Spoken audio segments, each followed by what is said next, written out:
ಮಂಜುನಾಥ ಸ್ವಾಮಿ ಕಿ ರಾಜ್ಯದಲ್ಲಿ ಕೋಟ್ಯಾಂತರ ಭಕ್ತರಿರ್ತಕ್ಕಂಥ ಒಂದು ಪುಣ್ಯ ಕ್ಷೇತ್ರ. ವೀಕ್ಷಕರ ನಮಸ್ತೆ. ಇವತ್ತಿನ ಪ್ರೈಮ್ ಟೈಮ್ ಕಾರ್ಯಕ್ರಮಕ್ಕೆ ಸ್ವಾಗತ. ಇವತ್ತಿನ ಪ್ರೈಮ್ ಟೈಮ್ ಕಾರ್ಯಕ್ರಮದಲ್ಲಿ ನಾವು ಚರ್ಚೆ ಮಾಡ್ತಾ ಇರುವಂತಹ ವಿಚಾರ ಜೊತೆಗೆ ನಮ್ಮ ಇಡೀ ರಾಜ್ಯ ಜೊತೆಗೆ ದೇಶವು ಕೂಡ ಜೊತೆಗೆ ಜಗತ್ತಿನಲ್ಲಿ ಎಲ್ಲೆಲ್ಲ ಆಸ್ತಿಕರಿದ್ದಾರೆ ಪ್ರತಿಯೊಬ್ಬರು ಕೂಡ ಚರ್ಚೆ ಮಾಡ್ತಾ ಇರುವಂತಹ ವಿಚಾರ. ಯಾಕಂತ ಬಂದಾಗ ಇಡೀ ನಮ್ಮ ಜಗತ್ತಿಗೆ ಧಾರ್ಮಿಕ ಸಹಿಷ್ಣುತೆಯ ಪಾಠ ಮಾಡಿದಂತಹ ಪುಣ್ಯದ ಮಣ್ಣು, ಸತ್ಯ ಧರ್ಮ ನ್ಯಾಯವೆತ್ತಿದಂತಹ ಪುಣ್ಯದ ಮಣ್ಣು ಅಂತ ಹೇಳಿದ್ರೆ ಅದು ಶ್ರೀ ಕ್ಷೇತ್ರ ಧರ್ಮಸ್ಥಳ. ಅಸಂಖ್ಯಾತ ಹಿಂದೂ ಆಸ್ತಿಕರ ಒಂದು ಅತ್ಯಂತ ಪವಿತ್ರವಾಗಿರುವಂತಹ ಪುಣ್ಯಕ್ಷೇತ್ರ, ಆ ಪುಣ್ಯದ ಮಣ್ಣು. ಅಲ್ಲಿ ಎಲ್ಲೂ ಕೂಡ ಯಾವುದೇ ರೀತಿಯ ಅಡೆತಡೆ ಬಾರದ ರೀತಿಯಲ್ಲಿ ನಿತ್ಯ ನಿರಂತರವಾಗಿ ಅನ್ನದಾನ, ವಿದ್ಯಾದಾನ, ಅಭಯದಾನ ಆಗ್ತಾ ಇರುವಂತಹ ಪುಣ್ಯದ ಕ್ಷೇತ್ರ. ಆದರೆ ಇತ್ತೀಚಿನ ದಿನಗಳಲ್ಲಿ ಈ ಕ್ಷೇತ್ರದ ಬಗ್ಗೆ ಚರ್ಚೆ ಶುರುವಾಗಿದೆ ವಾಹಿನಿಗಳಲ್ಲಿ. ಕಾರಣ ಇದರ ಹಿಂದೆ ಆಗ್ತಾ ಇರುವಂತಹ ಅಪಪ್ರಚಾರ, ಸುಳ್ಳು ಸುದ್ದಿಗಳು, ಇವರ ಜೊತೆಗೆ ನಿಂದನೆಗಳು, ಅವಹೇಳನಗಳು ಯಾವ ರೀತಿ ಟಾರ್ಗೆಟ್ ಆಗ್ತಾ ಇದೆ ಅಂತ ಬಂದಾಗ ಅಸಂಖ್ಯಾತ ಸಂಪೂರ್ಣವಾಗಿರುವಂತಹ ಒಂದು ಧರ್ಮದ ಮೇಲೆ ನೇರವಾಗಿರುವಂತಹ ಷಡ್ಯಂತ್ರವನ್ನ, ನೇರವಾಗಿರುವಂತಹ ಅಟ್ಯಾಕ್ ಅನ್ನ ಮಾಡ್ತಾ ಇರುವಂಥದ್ದು ನಮ್ಗಳಿಗೆ ಗೊತ್ತಿದೆ, ನಿಮ್ಗಳಿಗೆ ಕೂಡ ಗೊತ್ತಿದೆ. ಆದರೆ ಈ ಪರಿಸ್ಥಿತಿ ಯಾಕೆ ಬಂತು ಅನ್ನುವಂಥದ್ದೇ ಬಹಳ ದೊಡ್ಡದಾಗಿರುವಂತಹ ಪ್ರಶ್ನೆ. ಯಾಕಂದ್ರೆ ಒಂದು ಹಂತಕ್ಕೆ ಸುಳ್ಳು ರಾರಾಜಿಸಬಹುದು, ಆದರೆ ಪ್ರತಿ ಹಂತದಲ್ಲ. ಯಾಕಂತ ಬಂದಾಗ ಪ್ರತಿ ಬಾರಿ ಕೂಡ ಇಂತಹ ಸುಳ್ಳು ತಾಂಡವೆತ್ತಿದಾಗ ಮಂಜುನಾಥ ಸ್ವಾಮಿ ಜೊತೆಗೆ ಅಣ್ಣಪ್ಪ ಸ್ವಾಮಿ ಸತ್ಯ ದರ್ಶನವನ್ನ ನಮ್ಗಳಿಗೆ ನಿಮ್ಗಳಿಗೆ ಮಾಡಿಕೊಟ್ಟಿದ್ದಾನೆ. ಅದಕ್ಕೆ ಜೀವಂತ ಸಾಕ್ಷಿ, ನೈಜ ಉದಾಹರಣೆ ಈಗ ಆಗ್ತಾ ಇರುವಂತಹ ಘಟನೆಗಳು. ಯಾವ ರೀತಿ ಸುಳ್ಳು ತಾಂಡವಾಡ್ತಾ ಇತ್ತು, ಈಗ ಸತ್ಯ ಏನು ಅನ್ನೋದು ಗೊತ್ತಾಗಿದೆ. ಬುರುಡೆ ಗ್ಯಾಂಗ್ನ ಬಣ್ಣ ಬಯಲಾಗಿದೆ.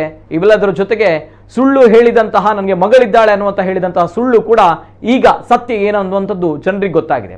ಹಾಗಿದ್ದಾಗ ಇದೆಲ್ಲವೂ ಕೂಡ ಇದ್ದಾಗ ಯಾಕಾಯಿತು ಒಂದು ಕ್ಷೇತ್ರದ ವಿರುದ್ಧ ನೇರವಾಗಿರುವಂತಹ ಇಂಥ ಸುಳ್ಳು ಆರೋಪಗಳು ಯಾಕಾಯಿತು? ಅದರಲ್ಲೂ ಕೂಡ ದಕ್ಷಿಣ ಭಾರತದಾದ್ಯಂತ ಹಿಂದೂಗಳಿಗಿರುವಂತಹ ಅತ್ಯಂತ ಪವಿತ್ರವಾಗಿರುವಂತಹ ಪುಣ್ಯಕ್ಷೇತ್ರ ಅದು ಧರ್ಮಸ್ಥಳ. ಧರ್ಮಸ್ಥಳ ಕ್ಷೇತ್ರವನ್ನೇ ಯಾಕೆ ಟಾರ್ಗೆಟ್ ಮಾಡ್ತಾ ಇದ್ದಾರೆ? ಧರ್ಮಸ್ಥಳ ಕ್ಷೇತ್ರವೇ ಯಾಕೆ ಟಾರ್ಗೆಟ್ ಆಯಿತು ಅನ್ನುವಂತಹ ಪ್ರಶ್ನೆಗಳ ನಡುವೆ ಹೀಗಾಗಬಾರ್ದಿತ್ತು ಅನ್ನುವಂಥದ್ದು ಅಸಂಖ್ಯಾತ ಹಿಂದೂಗಳ ಒಂದು ಬಹಳಷ್ಟು ನೋವಿನ ಬೇಸರದ ಸಂಗತಿ. ಹಾಗಿದ್ದಾಗ ಬಹಳಷ್ಟು ಕಡೆಗಳಲ್ಲಿ ಈಗಾಗಲೇ ಈ ಬಗ್ಗೆ ಅಸಮಾಧಾನ, ಆಕ್ರೋಶಗಳು ಭುಗಿಲೆದ್ದಿದೆ. ಇವತ್ತು ಕೂಡ ಶ್ರೀ ಕ್ಷೇತ್ರ ಧರ್ಮಸ್ಥಳದಲ್ಲಿ ರಾಜ್ಯ ಬಿಜೆಪಿಯಿಂದ ಪ್ರತಿಭಟನೆ ನಡೆಯಿತು, ಜೊತೆಗೆ ಜಾಥಾ ನಡೆಯಿತು, ಜೊತೆಗೆ ಬಹಳಷ್ಟು ಸಂಘ ಸಂಸ್ಥೆಗಳು, ಸಂಘಟನೆಗಳು, ಜೊತೆಗೆ ಧಾರ್ಮಿಕ ಮುಖಂಡರು ಕೂಡ ಅವರ ನೇತೃತ್ವದಲ್ಲಿ ಧರ್ಮಸ್ಥಳಕ್ಕೆ ಜಾಥಾವನ್ನ ಮಾಡ್ತಾ ಇದ್ದಾರೆ. ಕಾರಣ ನಮ್ಮ ಧರ್ಮವನ್ನ ನಾವು ರಕ್ಷಿಸೋಣ, ನಮ್ಮ ಧರ್ಮವನ್ನ ನಾವು ಉಳಿಸೋಣ. ಫಸ್ಟ್ ಆಫ್ ಆಲ್ ನಮ್ಮ ಧರ್ಮವನ್ನ ರಕ್ಷಿಸೋಣ ಅನ್ನುವಂಥದ್ದೇ ಬಹಳಷ್ಟು ಬೇಸರದ ಸಂಗತಿ. ಯಾಕಂದ್ರೆ ನಾವು ಇರುವಂತಹ ಭಾರತ ದೇಶ ಅನ್ನುವಂಥದ್ದು ಸನಾತನ ಸಂಸ್ಕೃತಿ, ಸನಾತನ ಧರ್ಮ. ಇಲ್ಲಿ ನಮ್ಮ ಧರ್ಮವನ್ನ ರಕ್ಷಿಸೋಣ ಅನ್ನುವಂತಹ ಹಂತಕ್ಕೆ ನಾವುಗಳು ಬಂದು ತಲುಪಿದ್ದೀವಿ ಅನ್ನುವಂಥದ್ದೇ ಬಹಳಷ್ಟು ದುರಂತದ ಸಂಗತಿ. ಆದರೆ ಯಾಕೆ ಹೀಗಾಯಿತು ಅನ್ನೋ ಪ್ರಶ್ನೆಗಳ ನಡುವೆ ಅಂತೂ ಇಂತೂ ಆಗಿ ಹೋಗಿದೆ. ವಾಟ್ ನೆಕ್ಸ್ಟ್ ಅನ್ನುವಂಥದ್ದು ಕೂಡ ನಮ್ಮ ಕಣ್ಣ ಮುಂದಿರುವಂತಹ ದೊಡ್ಡ ಪ್ರಶ್ನಾರ್ಥಕ ಚಿಹ್ನೆ. ಹಾಗಿದ್ದಾಗ ಈ ಬಾರಿ ನಾವು ಎದ್ದೇಳಲಿಲ್ಲ ಅಂತ ಬಂದಾಗ ಮುಂದೆ ಎಂದೂ ಕೂಡ ಆಗಲ್ಲ ಅನ್ನುವಂಥದ್ದು ಅಷ್ಟೇ ಸತ್ಯದ ವಿಚಾರ. ಸೊ ಹಾಗಿದ್ದಾಗ ಇವತ್ತಿನ ವಿಶೇಷ ಕಾರ್ಯಕ್ರಮ, ಬಹಳಷ್ಟು ಕಡೆಗಳಲ್ಲಿ ಧರ್ಮ ಜಾಗೃತಿ ಸಮಾವೇಶಗಳು, ಧರ್ಮಸ್ಥಾನವನ್ನು ಉಳಿಸಿ ಅನ್ನುವಂತಹ ಸಮಾವೇಶಗಳು ನಡೀತಾ ಇದೆ. ವಿಶೇಷ ಕಾರ್ಯಕ್ರಮ ನಮ್ಮ ಧರ್ಮ ನಮ್ಮ ಅಸ್ತಿತ್ವ ಕಾರ್ಯಕ್ರಮಕ್ಕೆ ಸ್ವಾಗತ. ನಾವು ನಿತಿನ್ ಸಾಲಿಯ. ಹರ ಹರ ಮಂಜುನಾಥ ಸ್ವಾಮಿ ಕಿ. ರಾಜ್ಯದಲ್ಲಿ ಕೋಟ್ಯಾಂತರ ಭಕ್ತರಿರ್ತಕ್ಕಂಥ ಒಂದು ಪುಣ್ಯ ಕ್ಷೇತ್ರ, ಪವಿತ್ರ ಕ್ಷೇತ್ರ ಧರ್ಮಸ್ಥಳ. ಇವತ್ತು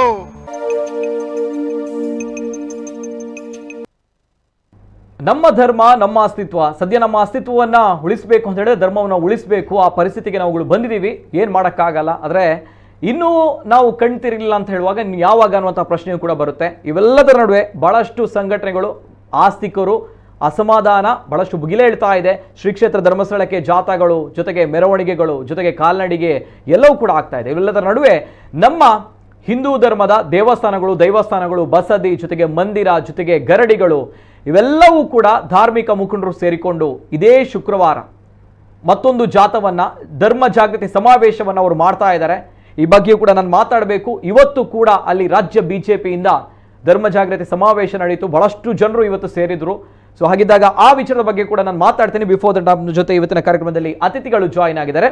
ಆತ್ಮೀಯವಾಗಿರುವಂತಹ ಸ್ವಾಗತವನ್ನ ಮಾಡ್ತಾ ಇದ್ದೇನೆ. ಮೊದಲನೇದಾಗಿ ನಮ್ಮ ಜೊತೆ ಇವತ್ತಿನ ಕಾರ್ಯಕ್ರಮದಲ್ಲಿ ಗುರುಪುರ ವಜ್ರದೇಹಿ ಮಠದ ಶ್ರೀ ರಾಜಶೇಖರಾನಂದ ಸ್ವಾಮೀಜಿ ಅವರು ಆತ್ಮೀಯವಾಗಿರುವಂತಹ ಸ್ವಾಗತವನ್ನ ಮಾಡ್ತಾ ಇದ್ದೀವಿ. ಸ್ವಾಮೀಜಿ ಅವರಿಗೆ ನಮಸ್ತೆ. ಸ್ವಾಮೀಜಿ, ಅದೇ ರೀತಿ ನಮ್ಮ ಜೊತೆ ಇವತ್ತಿನ ಕಾರ್ಯಕ್ರಮದಲ್ಲಿ ತುಳು ಜಾನಪದ ವಿದ್ವಾಂಸರು ಶ್ರೀಯುತ ದಯಾನಂದ್ ಕತ್ತಲ್ ಸರ್ ಇದ್ದಾರೆ. ಆತ್ಮೀಯರಂತ ಸ್ವಾಗತ ಸರ್. ದಯಾನಂದ್ ಕತ್ತಲ್ ಸರ್ ಅವರಿಗೆ ನಮಸ್ತೆ ಸರ್. ಅದೇ ರೀತಿ ನಮ್ಮ ಜೊತೆ ಇವತ್ತಿನ ಕಾರ್ಯಕ್ರಮದಲ್ಲಿ ಧಾರ್ಮಿಕ ನೇತಾರರು, ಸಂಚಾಲಕರು, ಧರ್ಮ ಸಂರಕ್ಷಣಾ ಸಮಿತಿ ಮತ್ತು ಶ್ರೀ ಕ್ಷೇತ್ರ ಧರ್ಮಸ್ಥಳದ ಭಕ್ತಾಭಿಮಾನಿಗಳು, ಧರ್ಮ ಸಮಾವೇಶ ಇದರ ಸಂಚಾಲಕರು ಗಿರಿಧರ್ ಶೆಟ್ಟಿ ಇದ್ದಾರೆ. ಆತ್ಮೀಯರಂತ ಸ್ವಾಗತ ಸರ್. ಗಿರಿಧರ್ ಶೆಟ್ಟರಿಗೆ ನಮಸ್ತೆ ಸರ್. ಮೂವರು ಅತಿಥಿಗಳು ಕೂಡ ಕಾರ್ಯಕ್ರಮದಲ್ಲಿ ಜಾಯಿನ್ ಆಗಿದ್ದಾರೆ. ನಾನು ಸದ್ಯದ ಪರಿಸ್ಥಿತಿ ಯಾಕೆ ಹೀಗಾಯ್ತು ಅನ್ನುವಂತಹ ಪ್ರಶ್ನೆಗಳು ನೋಡಿ, ಒಂದ್ ಕಡೆ ಧಾರ್ಮಿಕ ನೇತಾರರು ಕೂಡ ಇದ್ದಾರೆ, ಉದ್ಯಮಿಗಳು ಕೂಡ ಇದ್ದಾರೆ, ಇನ್ನೊಂದು ಕಡೆ ನಮ್ಮ ಸ್ವಾಮೀಜಿಗಳು ಪ್ರತಿ ಬಾರಿ ಕೂಡ ಹಿಂದೂ ಧರ್ಮದ ಮೇಲೆ ಆಕ್ರಮಣಗಳಾದಾಗ ನೇರವಾಗಿ ಘಂಟಾಘೋಷವಾಗಿ ಧ್ವನಿ ಎತ್ತಿದಂತಹ ಸ್ವಾಮೀಜಿ ಅಂತ ಹೇಳಿದ್ರೆ ವಜ್ರತೆ ಸ್ವಾಮೀಜಿಯವರು. ಸೊ ಹಾಗಿದ್ದಾಗ ಇವತ್ತು ಕೂಡ ಪ್ರತಿನಿತ್ಯ ಈ ಹೋರಾಟದಲ್ಲಿ ಅವರು ಮುಂಚೂಣಿಯಲ್ಲಿದ್ದಾರೆ, ಪಾಲ್ಗೊಳ್ತಾ ಇದ್ದಾರೆ. ಯಾಕಂದ್ರೆ ನಮ್ಮ ಧರ್ಮವನ್ನು ಉಳಿಸಬೇಕು ಅನ್ನೋ ನಿಟ್ಟಿನಲ್ಲಿ. ಜೊತೆಗೆ ಇನ್ನೊಂದು ಕಡೆ ನಮ್ಮ ತುಳು ಜಾನಪದ ವಿದ್ವಾಂಸರು, ಮಾಜಿ ತುಳು ಸಾಹಿತ್ಯ ಅಕಾಡೆಮಿ ಅಧ್ಯಕ್ಷರು ಕೂಡ ದಯಾನಂದ್ ಕತ್ತಲ್ ಸರ್ ಅವರು. ಹಾಗೆ 3 ಆಯಾಮಗಳಲ್ಲಿ ನಾವು ಇವತ್ತಿನ ಚರ್ಚೆಯನ್ನು ನಾವು ಮಾಡ್ತಾ ಇದ್ದೀವಿ. ಯಾಕಂದ್ರೆ ಇದು ಪ್ರತಿಯೊಬ್ಬರಿಗೂ ಕೂಡ ಸೇರಿರುವಂತಹ ವಿಚಾರ. ನಮ್ಮ ಧರ್ಮ, ನಮ್ಮ ಅಸ್ತಿತ್ವದ ಪ್ರಶ್ನೆ. ಯಾಕೆ ಈ ರೀತಿ ಸುಳ್ಳು ಸುದ್ದಿಗಳನ್ನ, ಅಪಪ್ರಚಾರಗಳನ್ನ ಮಾಡಲಾಯಿತು? SIT ತನಿಖೆಯಿಂದ ಎಲ್ಲವೂ ಕೂಡ ಬಯಲಾಯಿತು. ದೇವರ ಇಚ್ಛೆ ಜೊತೆಗೆ ದೇವರ ಕಾರಣಿಕ ನೋಡೋಟ ಒಂದು ವಿಚಾರಗಳಲ್ಲಿ ಇದೆಲ್ಲವೂ ಕೂಡ ಇದ್ದಾಗ ಇವತ್ತಿನ ನಮ್ಮ ಶ್ರೀ ಕ್ಷೇತ್ರ ಧರ್ಮಸ್ಥಳದಲ್ಲಿ ರಾಜ್ಯ ಬಿಜೆಪಿಯಿಂದ ನಡೆದಿರುವಂತಹ ಒಂದು ಜಾಥಾ, ಆ ಒಂದು ಜಾಥಾ ಯಾವ ರೀತಿ ಇತ್ತು ಸಣ್ಣ ಗ್ಲಿಮ್ಸ್ ಅನ್ನ ತೋರಿಸಿ ತದನಂತರ ನಾನು ಚರ್ಚೆಗೆ ಬರ್ತೀನಿ. ಯಾವ ರೀತಿ ಇತ್ತು ನೋಡ್ಕೊಂಬನ್ನಿ. ಹರ ಹರ ಮಂಜುನಾಥ ಸ್ವಾಮಿ ಕಿ. ರಾಜ್ಯದಲ್ಲಿ ಕೋಟ್ಯಾಂತರ ಭಕ್ತರಿರ್ತಕ್ಕಂಥ ಒಂದು ಪುಣ್ಯ ಕ್ಷೇತ್ರ, ಪವಿತ್ರ ಕ್ಷೇತ್ರ ಧರ್ಮಸ್ಥಳ. ಇವತ್ತು ಈ ರಾಜ್ಯದಲ್ಲಿರ್ತಕ್ಕಂಥ ಪ್ರತಿಯೊಬ್ಬ ಭಕ್ತರು ಕೂಡ ಬಹಳ ಸಮಾಧಾನವಾಗಿ ಕೂತಿದ್ರು. ಇವತ್ತು ಪರಿಸ್ಥಿತಿ ಎಲ್ಲಿಗೆ ಬಂದು ಮುಟ್ಟಿದೆ ಅಂತ ಹೇಳಿದ್ರೆ, ಈ ರಾಜ್ಯದಲ್ಲಿ ಧರ್ಮಸ್ಥಳ ಮಂಜುನಾಥೇಶ್ವರನ ಭಕ್ತರ ಸಹನೆಯ ಕಟ್ಟತ್ತು ಹೊಡೆದು ಹೋಗ್ತಕ್ಕಂಥ ಪರಿಸ್ಥಿತಿಗೆ ಬಂದು ನಿಂತಿದೆ. ರಾಜ್ಯದಲ್ಲಿ ಎಲ್ಲಾ ವಿಧಾನಸಭಾ ಕ್ಷೇತ್ರದಲ್ಲೂ ಕೂಡ ಇವತ್ತು ಭಕ್ತರು ಬೀದಿಗಿಳಿದು ಹೋರಾಟ ಮಾಡ್ತಕ್ಕಂಥ ಪರಿಸ್ಥಿತಿಗೆ ಇವತ್ತು ಬಂದು ನಿಂತಿದೆ. ಕೇರಳ ಆಯ್ತು, ತಮಿಳುನಾಡು ಆಯ್ತು, ಅಲ್ಜೀರಾ ಪಾಕಿಸ್ತಾನ್ ಅಲ್ಲೂ ಇದೆ, ಬಾಂಗ್ಲಾದೇಶದಲ್ಲೂ ಇದೆ. ಇದೆಲ್ಲ ತನಿಖೆ ಆಗ್ಬೇಕಾದ್ರೆ SIT ಅವರಿಂದ ಆಗಲ್ಲ. ನ್ಯಾಷನಲ್ ಇನ್ವೆಸ್ಟಿಗೇಷನ್ ಏಜೆನ್ಸಿ ಮಾಡಿದ್ರೆ ಮಾತ್ರ ಇದಕ್ಕೆ ನ್ಯಾಯ ಸಿಗುತ್ತೆ.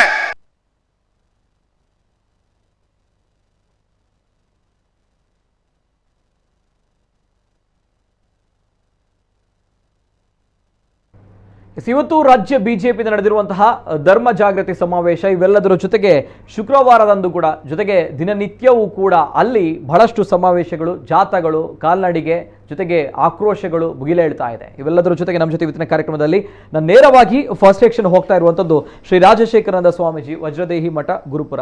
ಸ್ವಾಮೀಜಿಯವರೇ, ಸದ್ಯ ಭಾರತ ದೇಶದಲ್ಲಿ ಸನಾತನ ಧರ್ಮ ಇರುವಂತಹ ಈ ದೇಶದಲ್ಲಿ ಧರ್ಮವನ್ನು ಉಳಿಸಿ, ನಮ್ಮ ಧರ್ಮವನ್ನು ರಕ್ಷಿಸಿ, ಧರ್ಮಸ್ಥಳನ ರಕ್ಷಿಸಿ ಅನ್ನುವಂತಹ ಪರಿಸ್ಥಿತಿಗೆ ನಾವುಗಳು ಬಂದು ತಲುಪಿದ್ದೀವಿ ಅಲ್ವಾ? ಏನು ಹೇಳ್ತೀರಾ ಸ್ವಾಮೀಜಿ? ಪ್ರಸ್ತುತವಾದ ಸನ್ನಿವೇಶದಲ್ಲಿ ಆ ಕಾಲಘಟ್ಟ ಹಾಗೆ ಬಂದಿದೆ. ಆದರೆ ನಾವು ನಂಬಿದಂತಹ ಧರ್ಮದೇವತೆಗಳು ಮತ್ತು ಮಂಜುನಾಥ ಸ್ವಾಮಿ ಅಂತಹ ಸನ್ನಿವೇಶವನ್ನು ಅವರೇ ನಿರ್ಮಾಣ ಮಾಡಿಕೊಂಡಿದ್ದಾರೆ ಅಂತ ನಮಗನ್ನಿಸ್ತದೆ. ಯಾಕೆ ಅಂತ ಕೇಳಿದರೆ, ಇಷ್ಟು ವರ್ಷಗಳಿಂದ ಒಂದು ರೀತಿಯ ಮಲಿನತೆಗಳು, ಅಪವಿತ್ರದ ಮಾತುಗಳು, ನಾನಾ ರೀತಿಯ ಆರೋಪಗಳು, ತಳಬುಡವಿಲ್ಲದಂತಹ ರೀತಿಯ ಆರೋಪಗಳು, ಇದೆಲ್ಲವೂ ಬಹಳ ವರ್ಷದಿಂದ ನಾವು ಕಾಣ್ತಾ ಬಂದವರು. ಆ ದೃಷ್ಟಿಯಿಂದ ನಮಗನ್ನಿಸ್ತದೆ ಏನು ಅಂತಂದ್ರೆ, ಯಾವುದಕ್ಕೊಂದು ಸೀಮಾ ರೇಖೆ ಅಂತ ಇದೆ, ಒಂದು ಲಕ್ಷ್ಮಣ ರೇಖೆ ಅಂತ ಇದೆ. ಆ ಲಕ್ಷ್ಮಣ ರೇಖೆ ಪಾರ್ ಮಾಡಿದ ಕೂಡಲೇ ಅದರ ಮುಂದಿನ ದಂಡನೆಗಳು ಶುರುವಾಗತ್ತೆ. ಬಹುಶಃ ನಮ್ಮ ಅನಿಸಿಕೆಯ ಪ್ರಕಾರ ನಾವು ಬಹಳ ವರ್ಷದಿಂದ ಈ ವಿಷಯವನ್ನ ಮನಗಂಡದ್ರಿಂದ ನಮಗನ್ನಿಸಿದ್ದು ಏನು ಅಂತಂದ್ರೆ, ಅಲ್ಲಿನ ಧರ್ಮದೇವತೆಗಳು ಅಣ್ಣಪ್ಪ ಸ್ವಾಮಿ, ಮಂಜುನಾಥ ಸ್ವಾಮಿ ಅವರೇ ಎದ್ದಿದ್ದಾರೆ ಅಂತ ಈ ಕ್ಷಣಕ್ಕೆ ಕಾಣುವ ವಿಷಯ. ಇದನ್ನು ಯಾಕೆ ನಾವು ಉಲ್ಲೇಖ ಮಾಡ್ತೇವೆ ಅಂತ ಕೇಳಿದ್ರೆ, ನೋಡಿ, ಮನುಷ್ಯರಾದವರು ಉಪ್ಪು ಹುಳಿ ಖಾರ ತಿನ್ನುವ ನಾಲಗೆಯಲ್ಲಿ ನಾನಾ ರೀತಿಯಲ್ಲಿ ಮಾತಾಡ್ತಾರೆ. ಈ ಮಾತನ್ನ ಜನ ನಂಬ್ತಾರೆ. ಎಲ್ಲಿವರೆಗೆ ನಂಬ್ತಾರೆ ಅಂತಂದ್ರೆ, ಈಗ ದಾರಿಯಲ್ಲಿ ಹೋಗುವ ಅವನ ಬಗ್ಗೆ ಏನೂ ಗೊತ್ತಿಲ್ಲದಿದ್ರು ಒಂದು ಆರೋಪ ಮಾಡಿದ್ರೆ ಬದಿಯಲ್ಲಿದ್ದವ ನೋಡ್ಕೊಂಡು ಹೇಳ್ತಾನೆ ಇದು ಆಗಿರ್ಬೇಕಪ್ಪ ಅಂತ ಶುರು ಮಾಡ್ತಾನೆ. ಈ ಶುರುವಾಗುವಾಗ ಅದೀಗ ಎಲ್ಲ ಕಡೆ ಬರುವ ವಿಷಯ ಯಾವುದು ಅಂತಂದ್ರೆ, ಸುಳ್ಳು ಊರೆಲ್ಲ ಹರಿದಾಡಿತಂತೆ, ಸತ್ಯ ಮನೆಯ ಹೊಸ್ತಿಲನ ಒಳಗಿತ್ತಂತೆ. ಯಾವಾಗ ಮನೆಯ ಹೊಸ್ತಿಲಿನಿಂದ ಸತ್ಯ ಹೊರಗು ಹೋಯಿತು ಸುಳ್ಳು ಸರ್ವನಾಶವಾಯಿತಂತೆ, ಹೀಗೆ ಒಂದು ಮಾತು. ಹಾಗಾಗಿ ಇಲ್ಲಿವರೆವಿಗೆ ಆ ನಿಂದನೆಗಳು, ಅಪವಿತ್ರಗಳು, ಅಪಮೌಲ್ಯಗಳು ನಡೀತಾ ಬಂದು ಬಂದು ಬಂದು ಇದು ಒಂದು ಸೀಮಾರೇಖೆಯನ್ನು ದಾಟಿತು. ಈ ಸೀಮಾರೇಖೆ ದಾಟಿದ ಮೇಲೆ ಇದಕ್ಕೆ ಮುಂದೆ ಏನು ಎನ್ನುವ ಒಂದು ವಿಷಯ ಬರ್ತದೆ.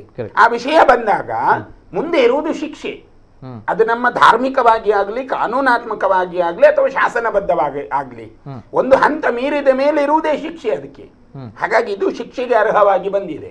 ಅದು ನೀವು ಧಾರ್ಮಿಕವಾಗಿ ಭಾವಿಸಿಕೊಳ್ಳಿ, ಆ ಕಾನೂನಾತ್ಮಕವಾಗಿ ಭಾವಿಸಿಕೊಳ್ಳಿ, ಅಥವಾ ಶಾಸನಾತ್ಮಕವಾಗಿ ನೀವು ಭಾವಿಸಿಕೊಳ್ಳಿ, ಇದರಲ್ಲಿ ಮುಂದೆ ಆಗೋದು ಶಿಕ್ಷೆಯೇ, ಅದರಲ್ಲಿ ಏನು ಡೌಟೇ ಇಲ್ಲ.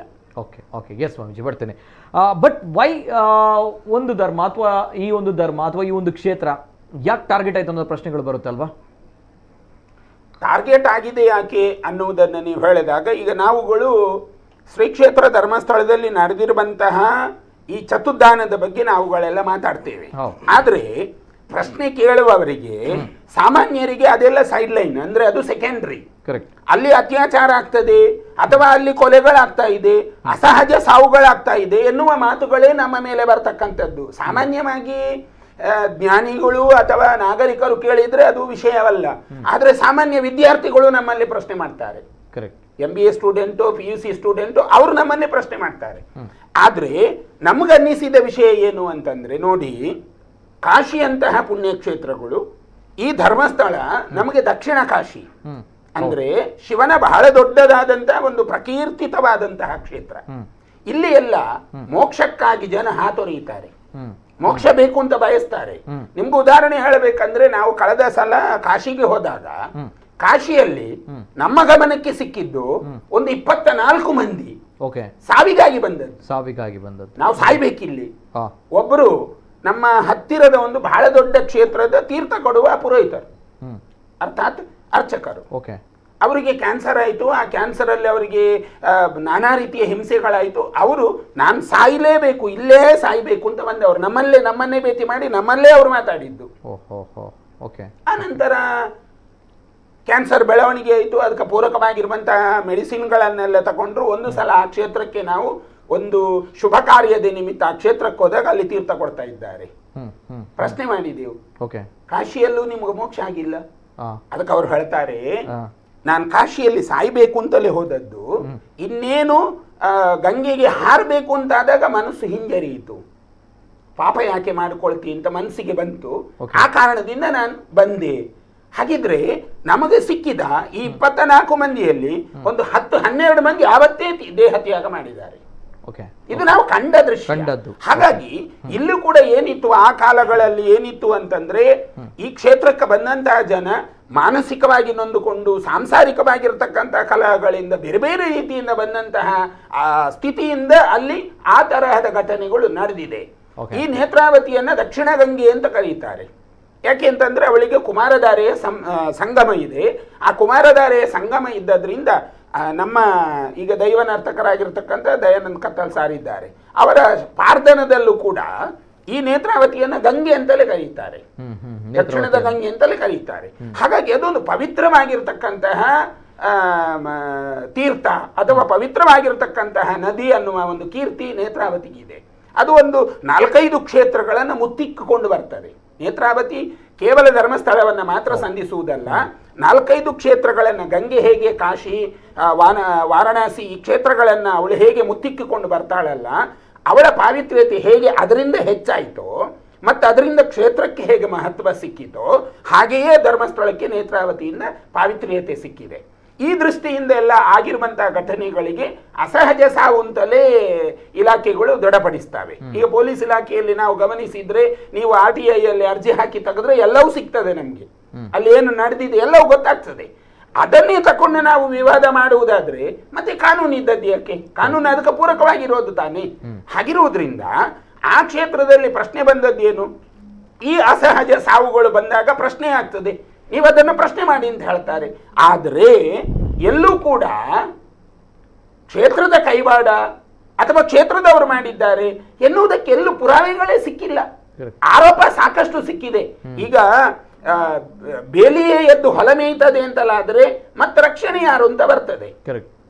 ಆದ್ರೆ ಇಲ್ಲಿವರೆಗೆ ಸುಮಾರು ಅವರ 55 ವರ್ಷದ ಅವರ ಪೀಠದ ಇದರಿಂದ ಹಿಡಿದು ಅವರು ಎಲ್ಲ ಧರ್ಮ ಕಾರ್ಯಗಳನ್ನ ಮಾಡ್ತಾ ಬಂದವರು. ಮತ್ತೆ ನೋಡಿ, ನಮಗೆಲ್ಲ ಒಂದು ನಿಯಮ ಇದೆ. ನಾವು ದಿನನಿತ್ಯ ಏನ್ ಕರ್ಮ ಮಾಡ್ತೇವೆ ಆ ಕರ್ಮದ ಬಗ್ಗೆ ದೇವರಿಗೆ ನಾವು ಉಯಿಲನ್ನು ಕೊಡಬೇಕು. ಅಲ್ಲಿ ಒಂದು ನಿಯಮ ಇದೆ, ಧರ್ಮಸ್ಥಳದ ಒಂದು ನಿಯಮ ಇದೆ. ತಿಂಗಳಲ್ಲಿ ಒಂದು ಸಂಕ್ರಮಣ ಬರ್ತದೆ. ಆ ಸಂಕ್ರಮಣಕ್ಕೆ ಅವ್ರು ಹೋಗಿ ಅಲ್ಲಿ ಉಯಿಲನ್ನ ಕೊಡಬೇಕು. ದೈವ ಕೇಳ್ತದೆ. ಆ 30 ದಿವಸದ ಅರ್ಜಿಯನ್ನ ದೈವ ಕೇಳ್ತದೆ. ಅಷ್ಟು ಸುಲಭದಲ್ಲಿ ದೈವವನ್ನು ಒಪ್ಪಿಸ್ಲಿಕ್ಕೆ ಸಾಧ್ಯ ಇಲ್ಲ. ನೋಡಿ, ನಮ್ಮಲ್ಲಿ ದೇವರಿಗೆ ಮತ್ತೆ ದೈವಕ್ಕೆ ಹೇಳಿದ ಮಾತು ಯಾವುದು? ಭಯಕೃತ್ ಭಯ ನಾಶನ. ಹೆದರಿಕೆ ಕೊಡುವವರು ಮತ್ತೆ ಹೆದರಿಕೆ ತೆಗೆಯುವವರು. ಆ ದೃಷ್ಟಿಯಿಂದ ಈ ಆರೋಪಗಳು ಆಗ್ತಾ ಬಂತಲ್ಲ, ಈ ಆರೋಪಗಳು ಆಗ್ತಾ ಬಂದ ಹಾಗೆ ಅವರೆಲ್ಲೂ ಮಾತಾಡಿಲ್ಲ. ಧರ್ಮಾಧಿಕಾರಿಗಳು ಎಲ್ಲೂ ಮಾತಾಡಿಲ್ಲ. ಅವರು ಮಾತಾಡುವುದು ಇಲ್ಲ. ಅವರಿಗೆ ಆ ಮಾತಿನ ಇದಿಲ್ಲ, ಅವಶ್ಯಕತೆಗಳಿಲ್ಲ. ಸತ್ಯವನ್ನ ತೋರಿಸಬೇಕಾದ್ರೆ ನೀವು ಎದೆ ಬಿಚ್ಚಿ ತೋರಿಸ್ಲಿಕ್ಕೆ ಆಗೋದಿಲ್ಲ. ಹಾಗಿರುವುದರಿಂದ ಅವರದನ್ನ ಅವರ ಮೌನವೇ ಬಾಕಿಯವರಿಗೆ ದೊಡ್ಡ ಒಂದು ಆಡುಂಬೋಲಾಯಿತು. ಆ ಮೌನವನ್ನ ಅವರು ಉಪಯೋಗ ಮಾಡ್ತಾ ಬಂದ್ರು. ಆ ದೃಷ್ಟಿಯಿಂದ ಹೀಗೆಲ್ಲ ಆಯ್ತೇ ಹೊರತು ನೈಜವಾಗಿ ನಮ್ಗೆ ನೋಡಬೇಕಾದ್ರೆ ಏನೆಲ್ಲ ಆರೋಪಗಳೀಗ ಆ ಕ್ಷೇತ್ರದ ಮೇಲೆ ಮೆತ್ತಿಸ್ತಿದ್ರು, ಆ ಯಾವುದೇ ಆರೋಪಗಳಿಗೆ ಆರೋಪ ಮಾಡಿದವರು ಇವತ್ತಿಗೂ ಯಾವುದನ್ನು ತೋರಿಸಲಿಲ್ಲ. ಕರೆಕ್ಟ್.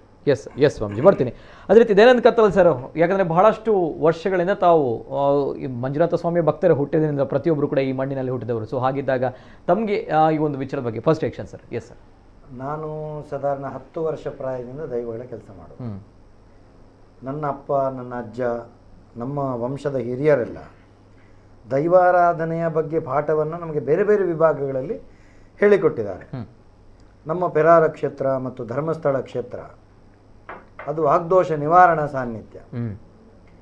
ನಾವು ಪೆರಾರ ಬಿಟ್ಟು ಹೊರಗೆ ಯಾವುದೇ ಕ್ಷೇತ್ರಕ್ಕೆ ಒಂದು ನೇಮ ಕಟ್ಟಿದರೆ ಅಲ್ಲಿ ಏನಾದರೂ ವಾಗ್ದೋಷ ಬರ್ತದೆ ಅಂತಾದರೆ ಎಷ್ಟು ಶಕ್ತಿಶಾಲಿಯಾದಂಥ ಅಲ್ಲಿ ದೈವಗಳು, ಸಾನ್ನಿಧ್ಯಗಳು, ವ್ಯವಸ್ಥೆಗಳು ಇದ್ರೂ ಅವರ ವಾಗ್ದೋಷ ನಿವಾರಣೆ ಆಗಬೇಕು ಧರ್ಮಸ್ಥಳದಲ್ಲಿ. ಇದು ಇವತ್ತಿಂದ ನಡ್ಕೊಂಡು ಬಂದಿರುವಂಥದ್ದಲ್ಲ. ಈಗ ನಾನಾಗಿದ್ದರೆ ನನಗೆ ನನಗೆ ಹೇಳಿಕೊಟ್ಟದ್ದಾದರೆ ನಾನು ಅದನ್ನು ಬದಲಿಸ್ಬೋದು. ನನ್ನ ಅಪ್ಪನಿಗೆ ಹೇಳಿಕೊಟ್ಟದ್ದಾದರೆ ಅಪ್ಪ ಬದಲಿಸ್ಬೋದು. ಅಜ್ಜನಿಗೆ ಹೇಳಿದ್ದಾದರೆ ಏನೋ ಬದಲಿಸಬಹುದೋ ಏನೋ. ಇದು 7 ತಲೆಮಾರಲ್ಲ, ಅನಾಚೂನವಾಗಿ ನಡೆದುಕೊಂಡು ಬಂದಿರುವಂಥ ವ್ಯವಸ್ಥೆ. ಹಾಗಿರುವಾಗ ಇಷ್ಟೆಲ್ಲ ಶ್ರದ್ಧಾ ಕ್ಷೇತ್ರ ಯಾವುದು? ಧರ್ಮಸ್ಥಳ ಕ್ಷೇತ್ರ. ಈ ಧರ್ಮಸ್ಥಳ ಕ್ಷೇತ್ರ ಕುಡುಮಪುರ ಹೋಗಿ ಧರ್ಮಸ್ಥಳ ಆದದ್ದೇ ಚತುರ್ವಿಧ ದಾನದಿಂದ. ಇದೇನು ಗೌಪ್ಯವಾಗಿಡುವಂಥ ದಾನಗಳಲ್ಲ, ಏನು ಪ್ರಚಾರಕ್ಕೆ ಕೊಡುವುದಲ್ಲದಿದ್ರು ಗೌಪ್ಯವಾಗಿರುವಂಥ ದಾನಗಳಲ್ಲ. ಇದು ಮುಕ್ತವಾಗಿ ವಿದ್ಯಾದಾನ ಆಗಿರ್ಬೋದು, ಅಭಯದಾನ ಆಗಿರ್ಬೋದು, ಎಲ್ಲ ದಾನಗಳು ಮುಕ್ತವಾಗಿ ನಡೀತಾ ಇದೆ. ಇದರಲ್ಲಿ ನಾನು ಗಮನಿಸಿರುವಂಥದ್ದು, ಸರಿಯಾಗಿ ಯೋಚಿಸಿದ್ರೆ ನಾನು ಮತ್ತು ನನ್ನ ಧರ್ಮಸ್ಥಳದ ಸಂಬಂಧ ದೈವ ಇದರ ಒಂದು ಇದು ಬಿಟ್ಟು ನಾನು ಹೊರಗೆ ಬಂದು ಹೋದರೆ ನಾನು ಸ್ವಲ್ಪ ದೈವ ಕ್ಷೇತ್ರಗಳಲ್ಲಿ ಮದ್ಯದ ಬಗ್ಗೆ, ದುಶ್ಚಟದ ಬಗ್ಗೆ ಬಹಳ ನೋವನ್ನುಂಡವ. ಒಂದು ಧರ್ಮಸ್ಥಳ ಗ್ರಾಮಾಭಿವೃದ್ಧಿ ಯೋಜನೆಯಿಂದ ಮಧ್ಯವರ್ಜನ ಶಿಬಿರ ಉಂಟಲ್ಲ, ಎಷ್ಟೋ ಜನರ ಬದುಕನ್ನ ಮಂಗಳ ಮಾಡಿ ಅದ್ಭುತ. ನಾನು ಯೋಚಿಸ್ಬೇಕು, ನನಗೆ ಧರ್ಮಸ್ಥಳ ಹಣಕ್ಕೋಸ್ಕರ ಕ್ಷೇತ್ರ ಹಣ ಕೊಡ್ತದೆ. ಇದರಲ್ಲಿ ಈ ಸುಳ್ಳು ಅಪವಾದಗಳನ್ನು ನನಗೆ ರೋಮಾಂಚನ ಆಗ್ತದೆ ನೋಡಿ. ನಾನು 3,000 ಸಂಬಳ ಇರುವಾಗ ಶಕ್ತಿನಗರದಲ್ಲಿ 106ನೇ ಮಧ್ಯವರ್ಜನ ಶಿಬಿರದ ಅಧ್ಯಕ್ಷನಾಗಿದ್ದೆ. ಅವರು ಯಾವುದನ್ನು ಬಯಸ್ತಾರೆ ಅಂತ ಹೇಳಿದ್ರೆ, ಯಾರು ಈ ದುಶ್ಚಟದ ವಿರೋಧಿಗಳಿದ್ದಾರೆ ಅಂಥವರಿಂದಲೇ ಸಮಾಜವನ್ನು ಬದಲಿಸುವಂಥ ಕೆಲಸವನ್ನು ಮಾಡ್ತಾರೆ. ನನ್ನ ಕಣ್ಣೆದುರು ನಾನು ಸಾಕ್ಷಿ ತೋರಿಸ್ತೇನೆ, ಕರ್ಕೊಂಡೋಗಿ ತೋರಿಸ್ತೇನೆ. ಎಷ್ಟೋ ಕುಟುಂಬಗಳು ಬೆಳಗಿದೆ, ಎಷ್ಟೋ ಕುಟುಂಬಗಳು ಇದರಲ್ಲಿ ಬೆಳಗಿದೆ. ಹೀಗಿರುವಾಗ ಯೋಚಿಸಬೇಕು, ಕುಟುಂಬವನ್ನು ಬೆಳಗಿಸುವಂಥ ಕೈ ಕುಟುಂಬವನ್ನು ಸುಡ್ಲಿಕ್ಕೆ ಸಾಧ್ಯನಾ? ಕರೆಕ್ಟ್. ಕುಟುಂಬವನ್ನು ಸುಡ್ಲಿಕ್ಕೆ ಸಾಧ್ಯನಾ? ನಾನು ಹೇಳೋದು, 16 ವರ್ಗ ಇದೆ ಸಮಾಜದಲ್ಲಿ. ಎಲ್ಲ ವರ್ಗದ ಒಂದು ಮಂದಿರಗಳಿಗೆ, ದೇವಸ್ಥಾನಗಳಿಗೆ, ಮಠಗಳಿಗೆ ಧರ್ಮಸ್ಥಳ ಕ್ಷೇತ್ರದಿಂದ ಕೊಟ್ಟಂತ ಕೊಡುಗೆಗಳುಂಟಲ್ಲ. ಈಗ ನಮ್ದು ಪಂಬದ ಸಮುದಾಯದ ಒಂದು ಭಜನಾ ಮಂದಿರ ಇದೆ, ದುರ್ಗಾ ಪರಮೇಶ್ವರಿ ಭಜನಾ ಮಂದಿರ, ಗಂಧಕಾಡು.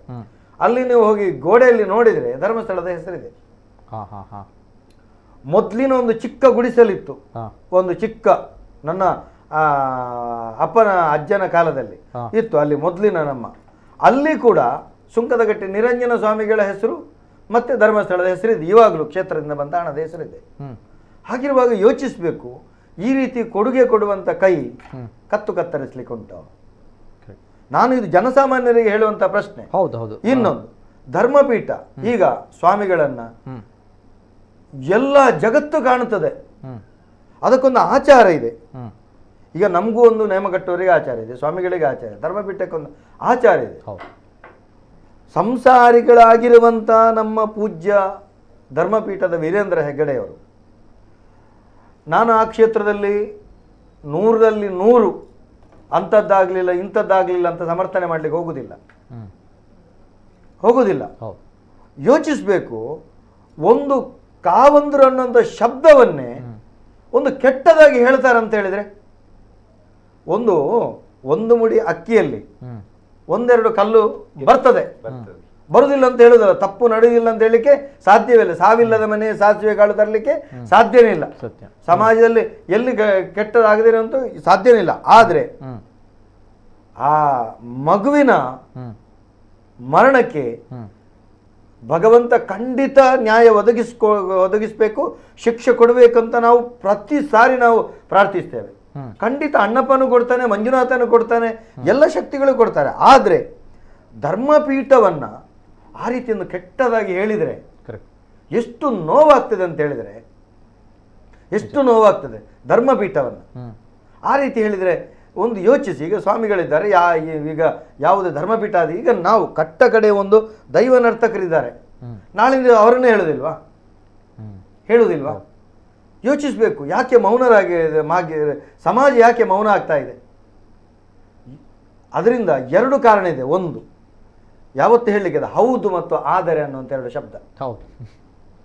ಇದು ಬಹಳ ಅದ್ಭುತ. ಜನರೆಲ್ಲ ಏನಾಗಿದ್ದಾರೆ ಅಂತ ಹೇಳಿದ್ರೆ, ಎಲ್ಲ ಸ್ವೀಕರಿಸ್ತಾರೆ, ಎಲ್ಲವೂ ಗೊತ್ತಿದೆ, ಒಳ್ಳೇದಿದೆ. ಅಲ್ಲಿ ಹೋಗಿ ನಾನು ಯೋಚಿಸಿ, ಈಗ ನೋಡಿ, ನೆಲದಲ್ಲಿ ಕೂತು ಊಟ ಮಾಡುವಂತ ವ್ಯವಸ್ಥೆ ಇರುತ್ತೆ ಧರ್ಮಸ್ಥಳದಲ್ಲಿ ಮಾತ್ರ. ಈ ಎಲ್ಲ ಕಡೆ ಅನ್ನದಾನಕ್ಕೆ ಅಪಮಾನ ಆಗ್ತಾ ಇದೆ. ಅತಿ ಶೀಘ್ರದಲ್ಲಿ ಅನ್ನದಾನ ಆರಂಭ ಆಗ್ತದೆ, ಮಧ್ಯಾಹ್ನ ತನಕ ಕಾಯ್ಲಿಕ್ಕಿಲ್ಲ, ಪೂಜೆ ಆಗಬೇಕು. ಎಷ್ಟು ಬೇಗ ಆ ಜನ ಬೇಗ ಆದ್ರೆ ಅಲ್ಲಿ ದೇವ್ರು ಎಲ್ಲಿಗೆದ್ರೆ ಬಂದ ಭಕ್ತರ ಹಸಿವು ಅವರಿಗೆ ದೇವರು. ನಾನು ಯೋಚಿಸುವುದು, ಇಷ್ಟೆಲ್ಲ ಅಷ್ಟು ವ್ಯವಸ್ಥಿತವಾಗಿ ಎಲ್ಲ ವ್ಯವಸ್ಥೆ ಆಗುವಂತ ಈ ನೆಲದಲ್ಲಿ ಜನರು ಯೋಚಿಸುದು, ಹೌದು ಅಲ್ಲಿ ಎಲ್ಲ ನಡೀತದೆ, ಆದರೆ ಇವರಿಗೆ ಏಕೆ ಗೊತ್ತುಂಟ ಆದರೆ ಅಂತ ಹೇಳಿದ್ರೆ, ಇವರು ಯಾಕೆ ಹೇಳ್ತಾ ಇದ್ದಾರೆ, ಇವರಿಗೆ ತಗೊಳ್ಳೋದು ಮಾತ್ರ ಗೊತ್ತಿದೆ, ಇನ್ನೊಬ್ಬರಿಗೆ ಕೊಟ್ಟು ಗೊತ್ತಿಲ್ಲ. ಆಯ್ತಾ? ಕೊಟ್ಟು ಗೊತ್ತಿಲ್ಲ. ಇದು ಯಾಕೆ ಆಗ್ತಾ ಇದೆ? ನಮ್ಮ ಸಮಾಜದಲ್ಲಿ ನಮ್ಮ ಧರ್ಮದ ಬಗೆಗಾಗಿ, ಧರ್ಮ ಗುರುಗಳ ಬಗೆಗಾಗಿ, ಧರ್ಮ ಕ್ಷೇತ್ರದ ಬಗೆಗಾಗಿ ಸರಿಯಾದ ತಿಳುವಳಿಕೆ ಕೊಡುವಂಥ ವ್ಯವಸ್ಥೆಯಲ್ಲಿ ನಾವು ತಪ್ಪಿದ್ದೇವೆ. ನಮ್ಮ ಮಕ್ಕಳು ಯೋಚಿಸೋದು, ಮಕ್ಕಳು ಅವ ಹಾಗೆ ಹೇಳಿದ, ಇವ ಹೇಗೆ ಹೇಳಿದ, ಯಾರೋ ಒಬ್ಬ ಹೇಳುವಂತ ಅವ ಈಗ ಮಂಡ್ಯ ಆಡಿಸಿ ಹೇಳುವಾಗ ಎಂಥವನನ್ನು ನಾವು ಮಂಗಾಗುವುದು ಅಂತ ಅವರಿಗೆ ಅರ್ಥ ಆಗುದಿಲ್ಲ ಅಂತೇಳಿ, ಅಷ್ಟು ಒಬ್ಬರ ಏನು ತಲೆಯನ್ನ ಹಾಳು ಮಾಡುವ ರೀತಿಯಲ್ಲಿ ಹೇಳುವಂತ ಶೈಲಿ ಉಂಟು ನೋಡಿ, ಸಮೂಹ ಸನ್ನಿ ಅಂತ ಹೇಳುವಂಥದ್ದು. ಇದಕ್ಕೆ ಈ ರೀತಿ ಮಾಡುವಂಥ ವ್ಯವಸ್ಥೆ ಈಗಿನ ಪೀಳಿಗೆಗೆ ಅರ್ಥ ಆಗುವುದಿಲ್ಲ.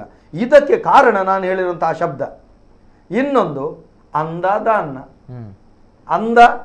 ಅನ್ನುವಂಥ ಇದರಿಂದ ನಾನು ಎಲ್ಲರ ಹತ್ರ ಹೇಳುವಂಥದ್ದಿಷ್ಟೇ, ನೀವು ಹೋರಾಟ ಮಾಡಬೇಕಂತ ಹೇಳುವುದಿಲ್ಲ, ನೀವು ಅದರ ಘೋಷಣೆ ಕೂಗಬೇಕಂತ ಹೇಳುವುದಿಲ್ಲ. ಇನ್ನೊಬ್ಬರ ಬಗ್ಗೆ ಸಂಶಯವನ್ನು ವ್ಯಕ್ತಪಡಿಸುವುದು ಕೂಡ ಮಹಾಪರಾಧ. ಒಂದು ಒಳ್ಳೆಯವರ ಬಗ್ಗೆ ಸಂಶಯವನ್ನು ವ್ಯಕ್ತಪಡಿಸುವುದು ಕೂಡ ಮಹಾಪರಾಧ. ಯಾಕೆ ತಪ್ಪು ಯಾವುದು ಸರಿಯಾಗುವುದು ಅರ್ಥ ಮಾಡಿಕೊಳ್ಳಿಕ್ಕೆ ಆಗುವುದಿಲ್ಲ. ಇನ್ನೊಂದು, ಯಾವತ್ತೊಂದು ಪ್ರಶ್ನೆ ಬರ್ತದೆ, ಯಾಕೆ ಧರ್ಮಸ್ಥಳಕ್ಕೆ ಯಾಕೆ ಈ ರೀತಿ ಆಗ್ತಾ ಇದೆ, ಅದನ್ನು ಯಾಕೆ ಎಂಡೋಮೆಂಟಿಗೆ ಸೇರಿಸಬೇಕಂತ ಹೋಗ್ತಾ ಇದೆ. ಯೋಚಿಸಿ, ಒಂದು ಧರ್ಮಸ್ಥಳ, ಇನ್ನೊಂದು ಉಡುಪಿ ಮಠವನ್ನ ಯಾವತ್ತಿಂದ ಪ್ರಯತ್ನ ಮಾಡ್ತಾ ಇದ್ದಾರೆ ಕೆಲವು ಷಡ್ಯಂತ್ರ ಮಾಡಿಕೊಂಡು. ನಮ್ಮ ಎಲ್ಲ ಕ್ಷೇತ್ರಗಳ ಎಂಡೋಮೆಂಟ್ ಸೇರಿ ಆಯಿತು, ಎಲ್ಲ ಕ್ಷೇತ್ರಗಳನ್ನ ಸರ್ಕಾರದ ವಶಕ್ಕೆ ಹೋಗಿ ಆಯಿತು. ನಾನು ನಿಮ್ಮ ಹತ್ರ ಮಾಧ್ಯಮದಕ್ಕೆ ಏನೊಂದು ಪ್ರಶ್ನಿಸೋದು, ಒಂದು ಜನತೆಯನ್ನು ಪ್ರಶ್ನಿಸೋದು, ಎಂಡೋಮೆಂಟ್ ಆದ ಕ್ಷೇತ್ರಗಳಿಗೆ ಹೋಗಿ ಧರ್ಮಸ್ಥಳದ ಹಾಗೆ ಈ ದಾನಗಳು ಎಲ್ಲಿ ನಡೀತದೆ ತೋರಿಸಿ. ಅಲ್ಪ ಸ್ವಲ್ಪ ನಡೆಯಬಹುದು, ಅಲ್ಪ ಸ್ವಲ್ಪ ನಡೆಯಬಹುದು. ಆದರೆ ಅಷ್ಟು ವ್ಯವಸ್ಥಿತವಾಗಿ, ಅಷ್ಟು ಶೈಕ್ಷಣಿಕ ಆಗಿರ್ಬೋದು, ಸಾಮಾಜಿಕ ಆಗಿರ್ಬೋದು, ಎಲ್ಲ ವಿಭಾಗಗಳಲ್ಲಿ ಅಚ್ಚುಕಟ್ಟಾಗಿ ಒಂದು ಮಾಡುವಂಥ ಒಂದು ಕ್ಷೇತ್ರವನ್ನು ತೋರಿಸಿ ಎಂಡೋಮೆಂಟ್ ಆಗದೇ ಇರುವಂಥದ್ದು. ಓಕೆ, ಇವರಿಗೇನಾಗಿದೆ ಇನ್ನಂತ ಹೇಳ್ತಾರೆ, ಜೈನರು ಮತ್ತು ಹಿಂದೂಗಳು ಬೇರೆ ನೋಡಿ. ಆ ಜೈನರನ್ನಂತ ಅಸ್ತ್ರ ನಮ್ಮದಂತ ಉಳಿಸ್ಕೊಳ್ಳಿಕ್ಕೆ ಈಗ ಅದು ಬಿಟ್ಟರೆ ಬೇರೆ ಇಲ್ಲ. ಈಗಿನ ಕಾನೂನಿನ ತೊಡಕು ಹಿಂದೂ ಅಂತ ಆದ ತಕ್ಷಣ ಎಲ್ಲವೂ ಹೋಗಿ ಆಯಿತು ನಮ್ಮ ಕೈಯಿಂದ. ಹೌದಾ? ಅಲ್ಲಿ ಅಲ್ಪಸಂಖ್ಯಾತರು ಅನ್ನುವಂಥ ಒಂದು ವಿಭಾಗ ಇದ್ದದರಿಂದ ಇವತ್ತು ಧರ್ಮಸ್ಥಳವನ್ನು ಎಂಡೋಮೆಂಟ್ ಮಾಡಲಿಕ್ಕೆ ಆಗುವುದಿಲ್ಲ. ಈ ಸತ್ಯವನ್ನು ಅರಿತಂತ ಇವರು ಒಳ್ಳೆಯವರು ಅಂತ ಹೇಳಿದ್ರೆ ಕೆಡುಕರು ಇದನ್ನ ಮಟ್ಟ ಹಾಕಿದ್ರೆ ಓಕೆ, ತಮ್ಮ ಬೇಳೆ ಬೇಯಿಸ್ಬೋದಲ್ಲ. ನಾನು ಹೇಳುವಂಥದ್ದು ಧರ್ಮಸ್ಥಳವನ್ನ ಈ ರೀತಿ ಮಾಡಬೇಕಂತಿದ್ರೆ ಅಲ್ಲೇನಾದರೂ ತೊಡಕಾಗಬೇಕು.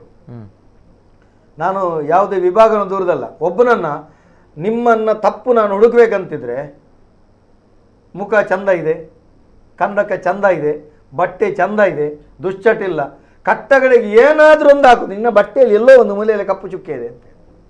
ಈಗ ಒಬ್ಬನಿಗೆ ಕೆಟ್ಟ ಹೆಸರು ತರಬೇಕಂತಿದ್ರೆ ಕಟ್ಟಗಳಿಗೆ ಬರುವಂಥ ವ್ಯವಸ್ಥೆ ಹೆಣ್ಣಿನ ವಿಭಾಗ, ಒಂದು ದುಶ್ಚಟ ಹೆಣ್ಣಿನ ವಿಭಾಗ. ನಾನು ಹೇಳುವಂಥ ಜನರು ನಂಬಿಬಿಡ್ತಾರೆ ಅಂತೇಳಿ. ಇನ್ನೊಂದು ನಾನು ಯೋಚಿಸುವುದು, ಹೀಗೆ ನಂಬಿಸುವುದಕ್ಕಾಗಿ ಜನರನ್ನ ಒಂದು ವರ್ಗ ಅಂತ ಹೇಳಿದ್ರೆ ಯಾವುದೋ ಒಂದು ವರ್ಗ ಯೋಚಿಸ್ಬೇಕು. ನಾವು ಯಾವುದಂತ ನಾನು ಹೇಳಲಿಕ್ಕೆ ಹೋಗುದಿಲ್ಲ.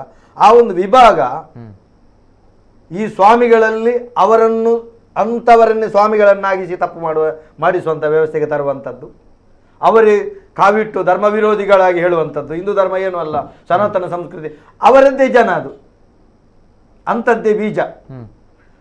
ಆಯ್ತಾ? ಇನ್ನೊಂದು ದೈವಗಳ ವಿಭಾಗಗಳೇ ಒಬ್ಬರನ್ನು ತರುವುದು. ಸಾಹಿತಿಗಳೆಲ್ಲ ಒಳ್ಳೆ ಸಾಹಿತಿಗಳಿದ್ದಾರೆ, ಅದು ಅವರಲ್ಲಿ ಅಂಥವರನ್ನು ತರುವುದು. ಯಾಕಂತ ಹೇಳಿದ್ರೆ ಇವರದ್ದು ನಿಯೋಜಿಸಿದಂಥ, ಈಗ ಮೊನ್ನೆ ಒಂದು ತಾಯಿ ಹೇಳಿದಾಗೆ, ನನ್ನ ಮಗಳಿಲ್ಲ, ಮದುವೆ ಆಗದೊಂದು ತಾಯಿ, ನನ್ನ ಮಗಳಿಲ್ಲ, ಅವರು ನಿಯೋಜಿಸಿದಂಥ ಯಾವ ರೀತಿ ಅವರನ್ನು ನಿಯೋಜಿಸಿದಾರೋ ಅದೇ ರೀತಿ ಮಾಡಿ ಯಾರು ಒಳ್ಳೆಯ ನೈತಿಕ ಮೌಲ್ಯಗಳಂತ ಶ್ರೇಷ್ಠವಾದಂಥ ಸಾನ್ನಿಧ್ಯಗಳನ್ನು ಮತ್ತು ಒಂದು ಧರ್ಮಪೀಠಗಳನ್ನು ಅವಹೇಳನ ಮಾಡುವುದಕ್ಕೆ ಮಾಡಿರುವಂಥ ಈ ಷಡ್ಯಂತ್ರಗಳು ಯಾವ ರೀತಿ ಆ ಕಾಲದಲ್ಲಿ ಮರ್ಯಾದಾ ಪುರುಷೋತ್ತಮ ಪ್ರಭು ಶ್ರೀರಾಮಚಂದ್ರನಿಗೆ, ಯಾಕೆ ಈ ಸಂದರ್ಭದಲ್ಲಿ ಕತ್ತಲ್ ಸರ್ ಆಗಿರಲಿ ಯಾರು ನೀವೇ ಯಾಕೆ ಮಾತಾಡಲಿಲ್ಲ, ನಮಗೆ ಗೊತ್ತೇ ಉಂಟು. ಇದೆಲ್ಲ ಆರಂಭದಲ್ಲೇ ನಮ್ಮ ಪೆರಾರ ಕ್ಷೇತ್ರಕ್ಕೆ ಬಂದಿದೆ ಈ ದೂರು. ಆವಾಗ ನಮ್ಮ ಉಳ್ಳಾಗಲು ದೈವಗಳು ಮೂವರು ಉಳ್ಳಾಗಲು ಹೇಳಿದ್ದಾರೆ, ಇದನ್ನ ಈ ಸತ್ಯವನ್ನ ಹೇಳಿದ್ದಾರೆ, ಜೋಗದಲ್ಲೂ ಹೇಳಿದ್ದಾರೆ, ನೇಮದಲ್ಲೂ ಹೇಳಿದ್ದಾರೆ. ಧರ್ಮಪೀಠಕ್ಕೆ ಕೈ ಹಾಕಬೇಡಿ, ಮುಂಡಾಸಿಗೆ ಕೈ ಹಾಕಬೇಡಿ, ಒಂದಲ್ಲ ಒಂದು ದಿವಸ ಇದು ತಿರುಗಿ ಮುಡುತ್ತದೆ ನಿಮಗೆ. ಮೊರೆತ್ತಿನ ತಿನ್ಪಾವ ಎಂಕುಲ ಅರೆತ್ತಿನ ಪರ್ಪಾವ ಅಂತ ನಮ್ಮ ಪೆರಾರ ಕ್ಷೇತ್ರ ದೈವಗಳ ನುಡಿಗಟ್ಟಾಗಿದೆ. ಈ ಬಗ್ಗೆ 13 ವರ್ಷಗಳ ಹಿಂದೆ ಇದು ಬೇಕಾದ್ರೆ ಆ ಕ್ಷೇತ್ರದ ದರ್ಶನ ಪಾತ್ರೆಗಳಲ್ಲಿ ಕೇಳ್ಬೋದು. ಕೇಳ್ಬೋದು ನೀವು. ಅಲ್ಲೇ ಎಲ್ಲಿ ಬಂಟಕಂಬ ರಾಜಾಂಗಣದಲ್ಲಿ ಮತ್ತು ಬ್ರಹ್ಮದೇವರ ಗುಡಿ ಎದುರುಗಡೆ ನಡೆದಿದೆ ಇದು ಆವಾಗ್ಲಿಂದಲೇ. ಯಾಕಂತ ಹೇಳಿದ್ರೆ ಇದೆಲ್ಲ ಶಿವ ಕೂಡ, ಮಂಜುನಾಥ ಕೂಡ ಬೆದಿರಿನ ಗಳದ ಒಳಗೆ ಕೂತ್ಕೊಳ್ಳುವಂತ ಪರಿಸ್ಥಿತಿ ಬಂದಿದೆ. ಅದೊಂದು ಏನಂತಾರೆ ಪ್ರಭಾವ, ಗ್ರಹಚಾರ ಬಾಧೆ, ಪುಟವಿಟ್ಟ ಚಿನ್ನವಾಗುವಂತ ಕಾಲ, ಪುಟವಿಟ್ಟ ಚಿನ್ನವಾಗುವಂತ ಕಾಲ. ಅಪವಾದಗಳೆಲ್ಲ ತಟ್ಟಿಯ ಕೊಳೆಗಳೆಲ್ಲ ಯಾವ ರೀತಿ, ಯಾವ ಮಣ್ಣಿನ ಹಣತೆ ಮಣ್ಣಿದ್ದು ಶುದ್ಧವಾದದ್ದು, ಅದಕ್ಕೆ ಆಗಿರುವಂಥ ಎಳ್ಳೆಣ್ಣೆ ಅದು ಶುದ್ಧವಾದದ್ದು, ಅದಕ್ಕಿರುವಂಥ ಬತ್ತಿ ಶುದ್ಧವಾದದ್ದು, ಬೆಂಕಿ ಕೂಡ ಶುದ್ಧವಾದದ್ದು. ಆದರೆ ಆ ಪ್ರಕ್ರಿಯೆಯಲ್ಲಿ ಕೆಲವು ಬಂದಿರುವಂಥ ಧೂಳುಗಳುಂಟಲ್ಲ, ಈ ಅಪವಾದ ಅನ್ನುವಂಥದ್ದು ಅದು ಹತ್ತುತ್ತದೆ. ಈ ರೀತಿಯ ಏನು ತನಿಖೆಗಳು, ಆ ತನಿಖೆಗಳು, ಈ ಬುರುಡೆಗಳು, ಈ ಹೊಡೆತಗಳು ಎಲ್ಲದರಿಂದ ಇದು ತಟ್ಟಿ ಒಂದು ಸುಪ್ರಕಾಶಮಾನವಾದಂಥ ಬೆಳಕು. ಯಾರನ್ನು ಅಪವಾದ ಮಾಡಬಹುದು, ಯಾರನ್ನು ಓಡಿಸಬಹುದು, ಯಾರು ಶಾಶ್ವತ ಅಲ್ಲ. ಆದರೆ ತುಳುವ ನೆಲ ಇದು, ಧರ್ಮ ಸಾನ್ನಿಧ್ಯ. ಈ ನೆಲದಲ್ಲಿ ಸತ್ಯ, ಧರ್ಮ, ನ್ಯಾಯ, ನೀತಿ ಈ ಚತುಷ್ಪಾದಗಳು ಯಾವತ್ತೂ ಶಾಶ್ವತ.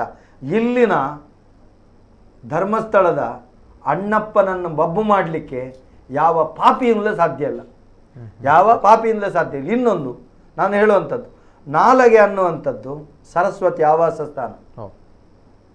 ಎಲ್ಲಿವರೆಗೆ ಅಂತ ಹೇಳಿದ್ರೆ ಜನರು ಇವರಿಗೆ ಗೊತ್ತೇ ಇದೆ ಯಾರು ಒಳ್ಳೆಯವರಿದ್ದಾರೆ ಅವರು 100ರಲ್ಲಿ 100 ಕೆಟ್ಟವರಲ್ಲ, 100ರಲ್ಲಿ 90 ಮಂದಿ ಒಳ್ಳೆಯವರು, 100ರಲ್ಲಿ 90 ಮಂದಿ ಒಳ್ಳೆಯವರು.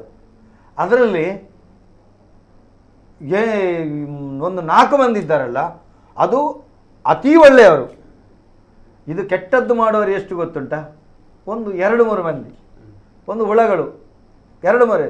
ಆದರೆ ಈ 90 ಮಂದಿ ಇವರು ಕೂಡ ಸಪೋರ್ಟ್ ಅಲ್ಲ, ಹೆದರಿಕೆ ನಂಜಿ ಕೂತ್ಕೊಳ್ಳೋದು ನಮ್ಮಾಗಿ. ಹೇಗೆ ನಾಳಿನ ದಿವಸ ನಮ್ಮ ಮನೆಯವರಿಗೆ ಹೇಳ್ತಾರೋ ಅವರಿಗೆ ಹೇಳ್ತಾರೋ ತಪ್ಪು ಮಾಡಿದಾರೆ ಅಂತ ಹೇಳ ಎಲ್ಲೇ ನಿನ್ನ ಮಗಳ ಅಂಚ, ನಿನ್ನ ಅಪ್ಪೆ ಇಂಚ, ನಿನ್ನ ಬಡದಿ ಅಂಚ, ನಿನ್ನ ಬಡಜೋಕ್ಲು ಇಂಚ ಅಂಡ. ನಾನು ಕೇಳುವುದು ಈ ದೇಶದಲ್ಲಿ ಸನಾತನ ಸಂಸ್ಕೃತಿಯಲ್ಲೇ ಅಲ್ಲ, ಭಾರತದ ಸಂಸ್ಕೃತಿ ಇದು ಸಂವಿಧಾನ ಒಂದು ವಾಕ್ಶಕ್ತಿಯುಳ್ಳವ, ಒಂದು ವಾಕ್ ಸ್ವಾತಂತ್ರ್ಯ ಇದ್ದವ ಒಂದು ಪರ ವಿರೋಧ ಹೇಳಿದ್ರೆ ಅವನಿಗೆ ಬೇಕಾದ್ರೆ ಏನು ಬೈಲಿ. ನಿನ್ನ ಹೆಂಡತಿ ಮಕ್ಕಳಿಗೆ ಈಗಾದ್ರೆ ಯಾರಾದ್ರೂ ಮಾತಾಡಿಯಾನ? ಕೆಟ್ಟ ಕೆಟ್ಟ ಶಬ್ದಗಳನ್ನ ಒಳ್ಳೆ ಉತ್ತಮ ಸ್ವಭಾವದ ವ್ಯಕ್ತಿ ಯಾರಾದ್ರೂ ಸಹಿಸಿಕೊಳ್ಳಿಕ್ಕೆ ಸಾಧ್ಯನಾ? ಸಾಧ್ಯ ಇಲ್ಲ. ಇದನ್ನು ಅರಿತು ಈ ರೀತಿ ಒಂದು ಯಾವ ರೀತಿ ಯೋಜನೆ ಮಾಡಿರ್ಬೋದು ಅಂತ ಯೋಚಿಸುವಂಥದ್ದು, ಯೋಜನೆ ಮಾಡಿರ್ಬೋದು ಅಂತ ಯೋಚಿಸ. ಆದ್ರಿಂದ ಹೇಳುವಂಥದ್ದು ಈ ಯೋಜನೆಗಳೆಲ್ಲ ತಟ್ಟಿ ತಟ್ಟಿ ಕಟ್ಟಗಳಿಗೆ ಏನಾಗ್ತದೆ, ಈ ಕಟ್ಟೆ ಒಡೆದಾಗ ಜ್ವಾಲಾಮುಖಿಯಾಗಿ ಹೊರಬರ್ತದೆ. ಒಂದಲ್ಲ ಒಂದು ದಿವಸ ಯಾವ ರೀತಿ ಸತ್ಯ ಹೊರಬರ್ತದೋ ಖಂಡಿತ ಹೊರಬರ್ತದೆ. ಆದ್ರಿಂದ ಇದಕ್ಕೆ ನಾವು ಹೇಳುವಂಥದ್ದು ಇಷ್ಟೇ, ಸತ್ಯ ಅದು ಯಾವತ್ತೂ ಸಾಯುವುದಿಲ್ಲ, ಅದು ಅವಿನಾಶಿ, ಅದು ಸತ್ಯ ನಡೆದೇ ನಡೀತದೆ. ಎಸ್ ಸರ್, ಬರ್ತೇನೆ. ಜೊತೆಗೆ ಗಿರಿಧರ್ ಶೆಟ್ಟರು ಧಾರ್ಮಿಕ ನೇತರು ಕೂಡ ಹೌದು, ಜೊತೆಗೆ ಭಕ್ತರು ಕೂಡ ಹೌದು. ಭಕ್ತರಾಗಿ ಜೊತೆಗೆ ಬಹಳಷ್ಟು ಜನರ ಹಿಂದೂಗಳಿಗೆ ಜಾಸ್ತಿ ನಮ್ಗೇನು ಗೊತ್ತಿಲ್ಲ ಧರ್ಮದ ಬಗ್ಗೆ, ಆದರೂ ಕೂಡ ಧರ್ಮ ಅಂತ ಹೇಳಿದ್ರೆ ನಮ್ಮ ಉಸಿರು ಅಂತ ನಾವುಗಳು ಬದುಕ್ತಾ ಇರ್ತೀವಿ. ಸೊ ಆಗಿರುವಂತಹ ಈ ಒಂದು ವಿಚಾರದ ಬಗ್ಗೆ ಫಸ್ಟ್ ರಿಯಾಕ್ಷನ್ ಸರ್. ಇದೀಗ ಸ್ವಾಮೀಜಿಗಳು ಹಾಗೂ ಕತ್ತಲ್ ಸರ್ ಅವರು ವಿಸ್ತಾರವಾಗಿ ಇದರ ಬಗ್ಗೆ ಹೇಳಿದರು. ನನ್ನ ಅನುಭವದಲ್ಲಿ ನಾನೊಂದು 10-20 ವರ್ಷದಿಂದ ಈ ಧಾರ್ಮಿಕ ಕ್ಷೇತ್ರಗಳಲ್ಲಿ ಕೆಲಸ ಮಾಡ್ತಾ ಇದ್ದೇನೆ. ಸಾಧಾರಣ ಎಲ್ಲ ಕ್ಷೇತ್ರಗಳಿಗೂ ಆ ಧರ್ಮಸ್ಥಳದಿಂದ ಅನುದಾನ ಬಂದಿದೆ. ಓಕೆ, ಚಿಕ್ಕದಾಗಿರಲಿ ದೊಡ್ಡದು, ಅಂದರೆ ಅವರು ಆ ಕ್ಷೇತ್ರ ಹೇಗೆ ಯಾವ ಮಟ್ಟದಲ್ಲಿ ಕೆಲಸ ಆಗ್ತಾ ಉಂಟು, ಈಗ ಯಾವ ಲೆವೆಲಲ್ಲಿ ಉಂಟು ಅದನ್ನು ಇನ್ಸ್ಪೆಕ್ಷನ್ ಮಾಡಿ ಅದಕ್ಕೆ ಅವರ ಲೆಕ್ಕದಲ್ಲಿ ಒಂದು ಅನುದಾನ ಕೊಡ್ತಾರೆ. ಎಲ್ಲ ದೇವಸ್ಥಾನಗಳು, ಮಂದಿರಗಳಾಗಲಿ, ಮಹಿಳಾ ಮಂಡಳಿ ಅಥವಾ ದೇವಸ್ಥಾನ ಎಲ್ಲ ಕ್ಷೇತ್ರಗಳಿಗೆ ಕೊಟ್ಟಿದ್ದಾರೆ. ಇವಾಗ ಕೆಲವರು ಹೇಳ್ತಾರೆ ಇದೆಲ್ಲ ಅಪವಾದ ಬಂದ ಮೇಲೆ ಇವರು ಕೊಡಲಿಕ್ಕೆ ಸ್ಟಾರ್ಟ್ ಮಾಡಿದರು ಅಂತ. ಇದು ಸಾಧಾರಣ ಒಂದು ನನ್ನ ಲೆಕ್ಕದಲ್ಲಿ ನನಗೆ ಗೊತ್ತಿದ್ದದ್ದು ಒಂದು 20 ವರ್ಷದಿಂದ, ಅದಕ್ಕಿಂತ 50-60 ವರ್ಷ ಅದಕ್ಕಿಂತ ಮುಂದೇನು ಎಲ್ಲ ದೇವಸ್ಥಾನಗಳಿಗೆ ಅವರವರ ಶಕ್ತಿಯ ಅನುಸಾರ ಕೊಟ್ಟಿದ್ದಾರೆ. ನಮ್ಮವರಿಗೆ ಅದೇ ಇವರು ಹೇಳಿದಾಗೆ ನೀವು ಒಂದು ಕೈಯಲ್ಲಿ ಉಪಕಾರ ನೀವು ತಗೊಂಡ್ರೆ ಅದನ್ನು ಕಿಸೆಯಲ್ಲಿ ಇಡುವವರೆಗೆ ಮಾತ್ರ ನಮಗೆ ಮತ್ತೆ ನಮಗೆ ಪರಿಚಯ ಏನೂ ಇಲ್ಲ, ನೀವು ಉಪಕಾರ ಮಾಡಿದ್ದು ನಮಗೆ ನೆನಪೇ ಇರೋದಿಲ್ಲ. ಆದರೆ ನಾನು ತಗೊಂಡಿದ್ದೇನೆ, ಇನ್ನೊಬ್ಬರು ಅವರ ಬಗ್ಗೆ ಏನಾದರೂ ಹೇಳಿದರೆ ನಾನು ತುಟಿ ಓಪನ್ ಮಾಡೋದಿಲ್ಲ. ಅಂದರೆ ಅವರು ಹೇಳಿದ್ದಕ್ಕೆ ನಾನು ಸೈ ಇಲ್ಲ. ಅಪರಾಧ ಯಾರು ಮಾಡ್ಬೋದು, ನೀವು ಎಲ್ಲರ ಹತ್ರ ಪ್ರಯೋಜನ ಪಡ್ಕೊಂಡು ನೀವು ಇನ್ನೊಬ್ರು ಹೇಳುವಾಗ ನಿಮಗೆ ಗೊತ್ತಿದ್ದದು ನನಗೆ ಗೊತ್ತಿಲ್ಲ, ಅದು ಹಾಗೆ ಆಗಿರ್ಲಿಕ್ಕಿಲ್ಲ, ಹಾಗೆ ಇಲ್ಲ ಅಂತ ಹೇಳುವಷ್ಟು ಒಂದು ನಮಗೆ ಮಾನವೀಯತೆಯೂ ಇಲ್ಲ. ನಾವು ಎಲ್ಲ ಕಡೆ ಈಗ ಅವರು ತುಂಬ ಸಂಸ್ಥೆಗಳನ್ನು ನಡೆಸ್ತಾರೆ, ಎಜುಕೇಷನ್ ಆಗಲಿ, ಮಧ್ಯವರ್ಜನ ಆಗಲಿ, ಗ್ರಾಮ ಅಭಿವೃದ್ಧಿ ಎಲ್ಲ, ಒಂದು 2-3 ವಿಲೇಜಿಗೆ ಕೆಲಸ, ಎಲ್ಲ ಅನ್ನದಾನ ಎಲ್ಲ ಕ್ಷೇತ್ರಗಳಲ್ಲಿ ಕೊಟ್ಟಿದ್ದಾರೆ. ಮತ್ತು ನಾವು ಹಿಂದೂಗಳು ನಮಗೆ ಹೀಗೇ ಇರಬೇಕು, ಅನ್ಯ ಧರ್ಮೀಯರಾಗೆ ಒಂದು ಸಿಸ್ಟಮ್ ಇಲ್ಲ. ಯಾವುದು ಸಂಡೇ ಹೋಗಬೇಕು, ಯಾರಾದರೂ ಒಬ್ಬರು ಹೇಳಿದಾಗೆ ಕೇಳಬೇಕು, ಅದನ್ನು ಯಾವುದಿಲ್ಲ. ನಮಗೆ ಸ್ವತಂತ್ರವಾಗಿ ಏನು ಬೇಕಾದರೂ ಮಾಡ್ಬೇಕು, ಮನಸ್ಸಿದ್ರೆ ಹೋಗ್ಬೋದು, ಇಲ್ಲದಿದ್ದರೆ ಮನೆಯಲ್ಲಿರ್ಬೋದು, ಯಾರು ಕೇಳುವವರಿಲ್ಲ. ಆದರೆ ಅದೇ ನಮಗೆ ನಮ್ಮ ಧರ್ಮದ ಬಗ್ಗೆ ನಮಗೆ ಅಭಿಮಾನ ಇಲ್ಲ.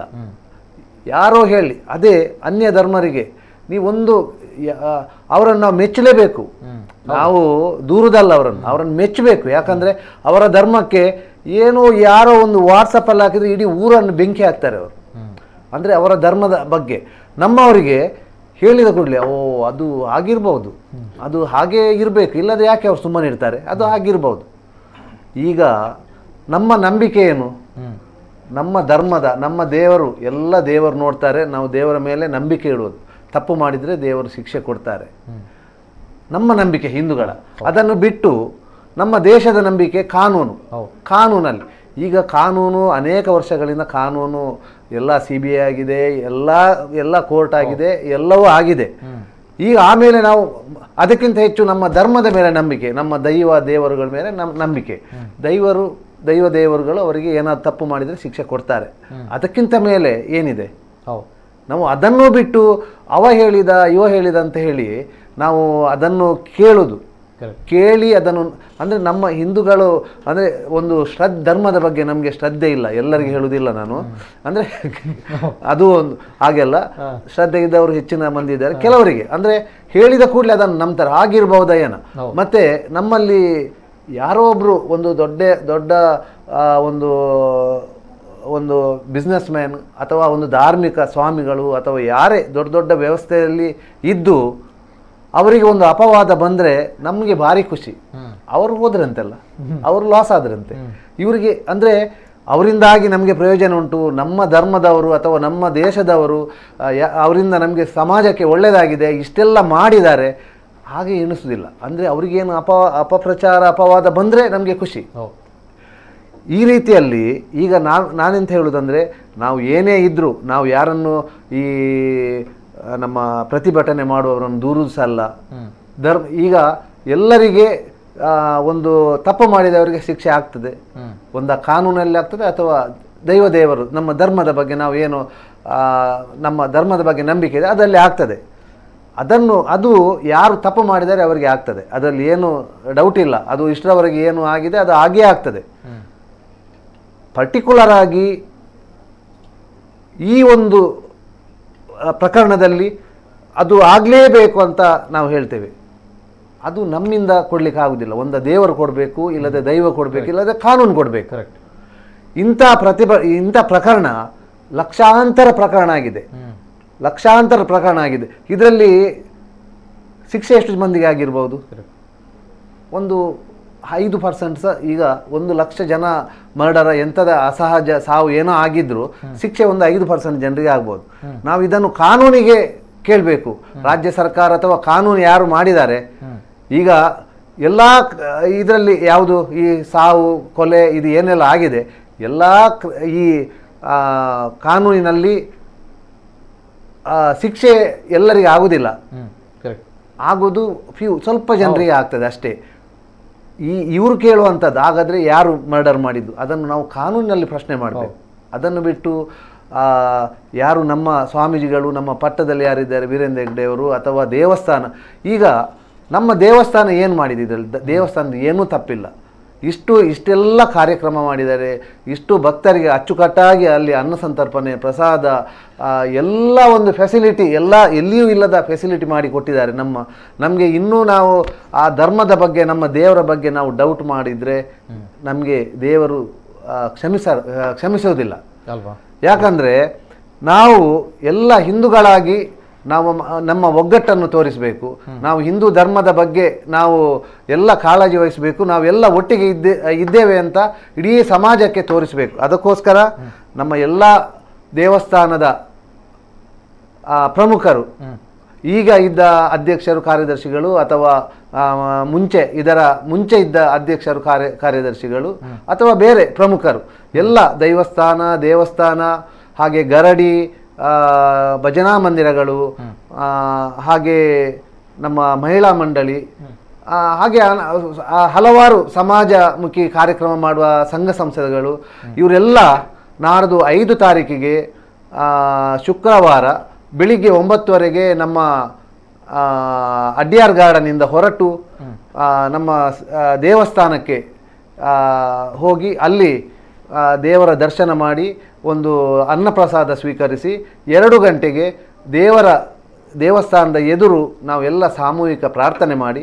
ಅಲ್ಲಿಂದ ನಮ್ಮ ಅಮೃತ ವರ್ಷಿಣಿ ಸಭಾಂಗಣದಲ್ಲಿ ಒಂದು ನಮ್ಮ ಯಾವ ಸಂಸ್ಥೆಗಳಿದೆ, ನಮ್ಮ ಯಾವ ದೇವಸ್ಥಾನ ಇದೆ ಅದನ್ನು ಅಲ್ಲಿ ರಿಜಿಸ್ಟ್ರೇಷನ್ ಮಾಡಿ ಅಲ್ಲಿ ಒಂದು ಫಲಹಾರ ಮಾಡಿ ಆಮೇಲೆ ಒಂದು ಸಭೆ ನಡೆಯಲಿಕ್ಕಿದೆ.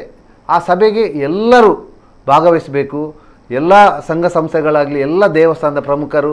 ಈ ಮೂಲಕ ನಾನು ವಿನಮ್ರವಾಗಿ ವಿನಂತಿ ಮಾಡೋದು, ನಮ್ಮ ದೇವಸ್ಥಾನವನ್ನು ನಾವು, ನಮ್ಮ ಧರ್ಮವನ್ನು ರಕ್ಷಿಸಬೇಕು. ನಾವೆಲ್ಲ ಒಟ್ಟಾಗಿದ್ದೇವೆ, ಹಿಂದೂ ಧರ್ಮದವರೆಲ್ಲ ಒಟ್ಟಾಗಿದ್ದೇವೆ ಅಂತ ಒಂದು ಸಂದೇಶವನ್ನು ಎಲ್ಲರಿಗೆ ತೋರಿಸಬೇಕು.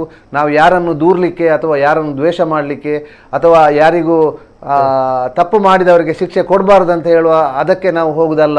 ನಮ್ಮ ಧರ್ಮ, ನಾವೆಲ್ಲ ಒಟ್ಟಿಗೆ ಇದ್ದೇವೆ ಅನ್ನುವಂಥ ಒಂದು ಸಮಾಜಕ್ಕೆ ಸಂದೇಶವನ್ನು ಕೊಡಬೇಕು ಅಂತ ಈ ಸಂದರ್ಭದಲ್ಲಿ ಎಲ್ಲರ ಹತ್ರ ನಾನು ವಿನಂತಿ ಮಾಡಿಸ್ತೇನೆ. ಹಾಗಾಗಿ ಎಲ್ಲರೂ ನಾಡ್ದು ಈ ಕಾರ್ಯಕ್ರಮಕ್ಕೆ ಬರಬೇಕು ಅಂತ ಇನ್ನೊಮ್ಮೆ ವಿನಂತಿಸ್ತೇನೆ. ಓಕೆ, ಎಸ್ ಸರ್, ಬರ್ತೇನೆ. ಜೊತೆಗೆ ಬಹಳಷ್ಟು ಕರೆಗಳು ಬರ್ತಾ ಇದೆ. ಇನ್ನು ಮುಂದಕ್ಕೆ ನಾನು ತಮ್ಮ ಅಭಿವ್ಯಕ್ತಿ ಸ್ವಾತಂತ್ರ್ಯ, ತಮ್ಮ ಅಭಿಪ್ರಾಯ ಅದನ್ನು ಕೂಡ ನಾನು ಸಂಗ್ರಹ ಮಾಡ್ತೇನೆ. ಯಾಕಂದ್ರೆ ನಿರಂತರವಾಗಿ ಈಗ ಕ್ಷೇತ್ರದಲ್ಲಿ ನಡೀತಾ ಇರುವಂತಹ ಧರ್ಮ ಜಾಗೃತಿ ಸಮಾವೇಶಗಳು, ಜಾಥಾಗಳು, ಯಾಕಂದ್ರೆ ನಮ್ಮ ಧರ್ಮವನ್ನು ಉಳಿಸಿ ಅನ್ನುವಂತಹ ವಿಚಾರದಲ್ಲಿ. ಸೊ ನಮ್ಮ ಧರ್ಮವನ್ನು ಉಳಿಸಿ ಅನ್ನುವಂಥದ್ದೇ ಬಹಳಷ್ಟು ದುರಂತ. ಆ ಪರಿಸ್ಥಿತಿಗೆ ನಾವುಗಳು ಬಂದು ತಲುಪಿದ್ದೀವಿ ಅಂತದ್ದು. ಎನಿವೆ, ಮಾತಾಡೋಣ. ಮತ್ತೊಂದು ಕರೆ ಇದೆ, ಪ್ರಥಮ ಕರೆ ಇದೆ. ಹಲೋ ಸರ್, ನಮಸ್ತೆ. ನಮಸ್ತೆ ಸರ್, ಧ್ವನಿ ಕೇಳ್ತಾ ಇದೆಯಾ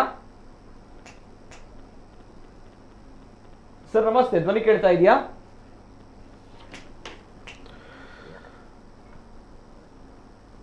ಸರ್? ನಮಸ್ತೆ, ಧ್ವನಿ ಕೇಳ್ತಾ ಇದೆಯಾ ಸರ್?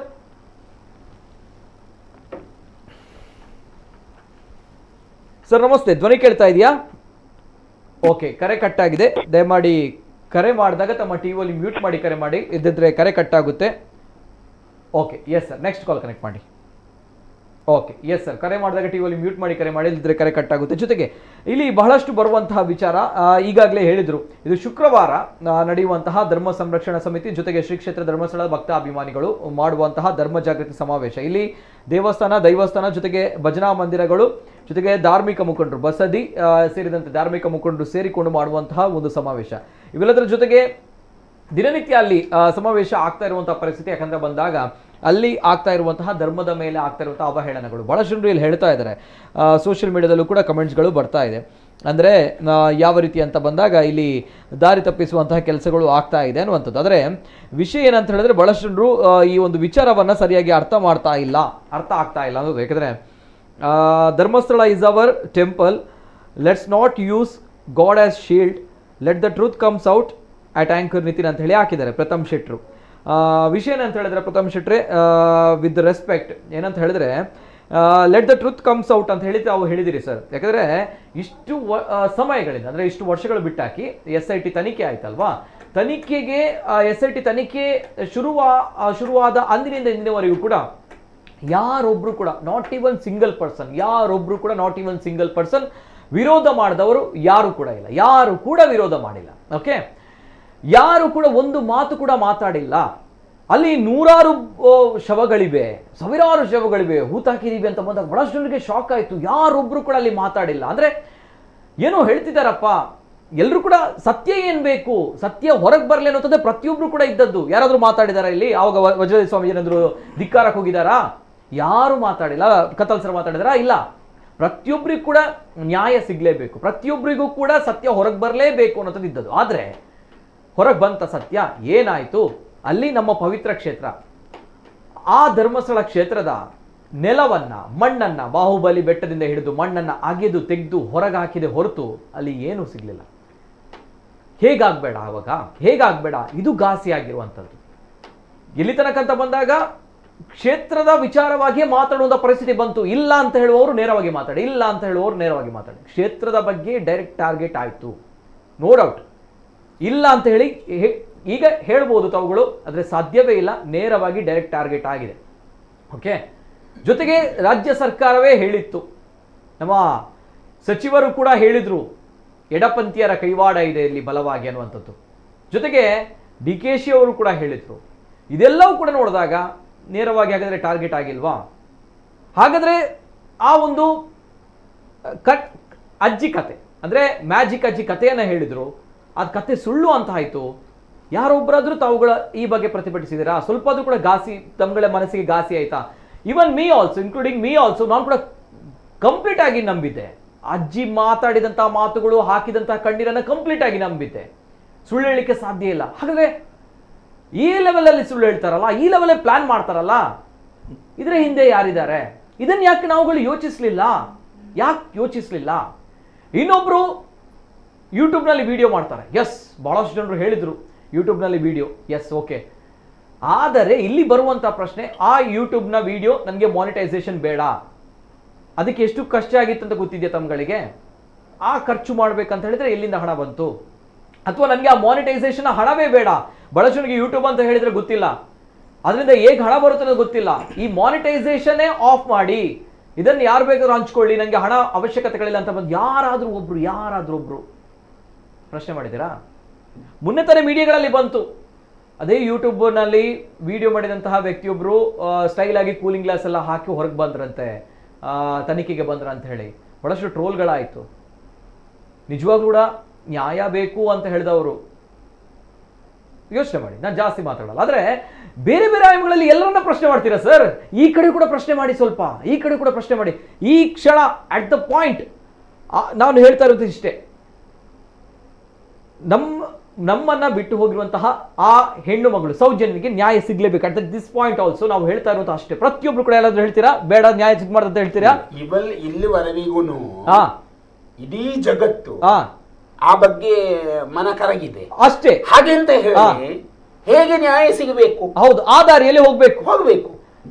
ನಾವು ಕೂಡ ಅದನ್ನೇ ಹೇಳ್ತಾ ಇರೋದು. ಆದ್ರೆ ಯಾಕೆ ಪ್ರತಿಯೊಬ್ರು ಕೂಡ ಹೇಳ್ತಾರೆ ಸೌಜನ್ಯ ನ್ಯಾಯ ಸಿಗ್ಲೇಬೇಕು, ನೋ ಡೌಟ್ ಪ್ರತಿಯೊಬ್ರು ಕೂಡ ಹೇಳ್ತಾ ಇರೋದು. ಆದ್ರೆ ಯಾಕೆ ಒಂದು ಹಂತದಲ್ಲಿ ನೇರವಾಗಿ ನಾನು ಇಷ್ಟು ವಿಚಾರಗಳನ್ನು ಹೇಳಿದಾಗ ಯಾಕೆ ಅಲ್ವಾ ಕುರುಡಾಗಿ ಯಾಕೆ? ಹೌದು, ಅದನ್ನೇ ಕೇಳ್ತಾ ಇರುವಂತದ್ದು. ಯಾಕೆ ಆ ಒಂದು ಮನಸ್ಸು? ಯಾಕಂದ್ರೆ ಈಗ ಸೋಷಿಯಲ್ ಮೀಡಿಯಾದಲ್ಲಿ ಕಮೆಂಟ್ಸ್ ಗಳನ್ನು ಕೂಡ ನೋಡ್ತಾ ಇದೀವಿ. ನಾನು ಅದೇ ಹೇಳುದು, ಇವಾಗ ನಾವು ಎಚ್ಚೆತ್ತುಕೊಳ್ಳಿ. ನಾವು ಒಂದು ಹೇಳ್ತಾ ಇದ್ದಾರೆ ಏನಂತ ಹೇಳಿದ್ರೆ, ಹಿಂದೂಗಳು ಸುಮ್ಮನೆ ಇರ್ತಾರೆ. ಎಸ್, ಸುಮ್ಮನೆ ಇರ್ತಾರೆ, ನೋ ಡೌಟ್. ನಾವು ಮುನ್ನೆಯಿಂದಲೂ ಕೂಡ ಸುಮ್ಮನೆ ಇದ್ದದ್ದು, ನೋ ಡೌಟ್. ಯಾಕಂದ್ರೆ ಯಾರೊಬ್ಬರು ಕೂಡ ಪ್ರಶ್ನೆಯನ್ನ ಮಾಡಿಲ್ಲ, ಸುಮ್ಮನೆ ಕೂತ್ಕೊಂಡು ನೋಡ್ತಾ ಇದೀವಿ, ಸತ್ಯ ಹೊರಗೆ ಬರ್ತದೆ, ಬರಲಿ.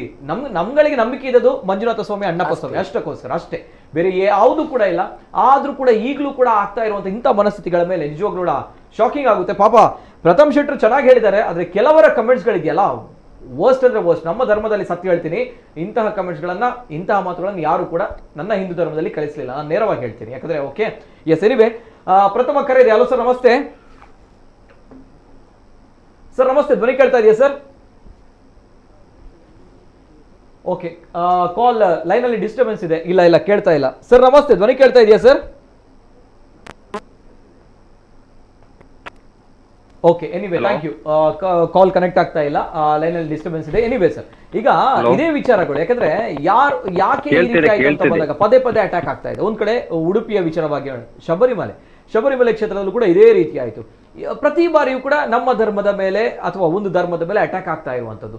ಆದ್ರೆ ಇದನ್ನ ಬಹಳಷ್ಟು ಜನರಿಗೆ ಹೇಳಿದ್ರೆ ಗೊತ್ತಾಗ್ತಾ ಇಲ್ಲ. ಇಲ್ಲಿ ನೇರವಾಗಿ ಒಂದು ವ್ಯವಸ್ಥಿತವಾದ ಟೀಮ್ ಇಲ್ಲದೆ ಇದ್ದಿದ್ರೆ ಇಷ್ಟು ದೊಡ್ಡ, ನೋಡಿ ಜಸ್ಟ್ ಇಮ್ಯಾಜಿನ್, ಧರ್ಮಸ್ಥಳ ಅನ್ನೋದು ಸುಮ್ಮನೆ ಅಲ್ಲ, ಅಲ್ಲಿರುವಂತಹ ವ್ಯಕ್ತಿಗಳು ಕೂಡ ಸುಮ್ಮನೆ ಅಲ್ಲ, ಪ್ರಭಾವಿಗಳಂತ ಹೇಳ್ಬೋದು. ಇವರ ಮಾತಿಗಳು ಬರೋಣ. ಧರ್ಮಸ್ಥಳ ದೊಡ್ಡ ಸಾಮ್ರಾಜ್ಯ, ಹೌದಾ?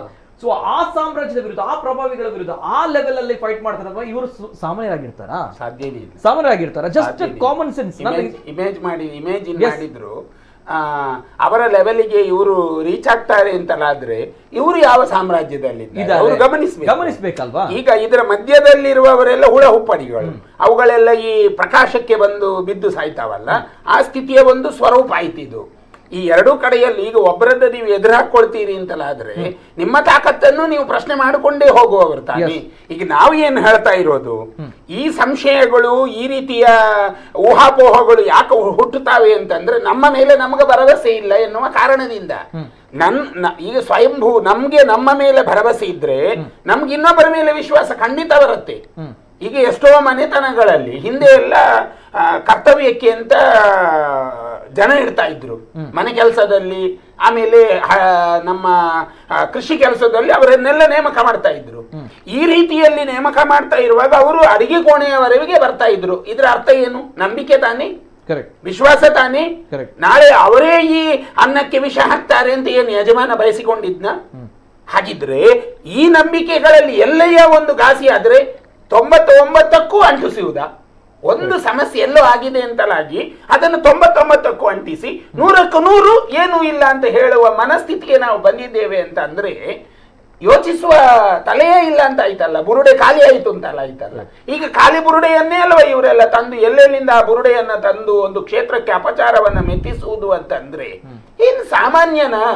ಅವ ಯೋಚನೆ ಮಾಡುವುದಿಲ್ವ? ಈಗ ಆರೋಪ ಮಾಡುವವ ಅವನೇನು ಸಾಮಾನ್ಯನ?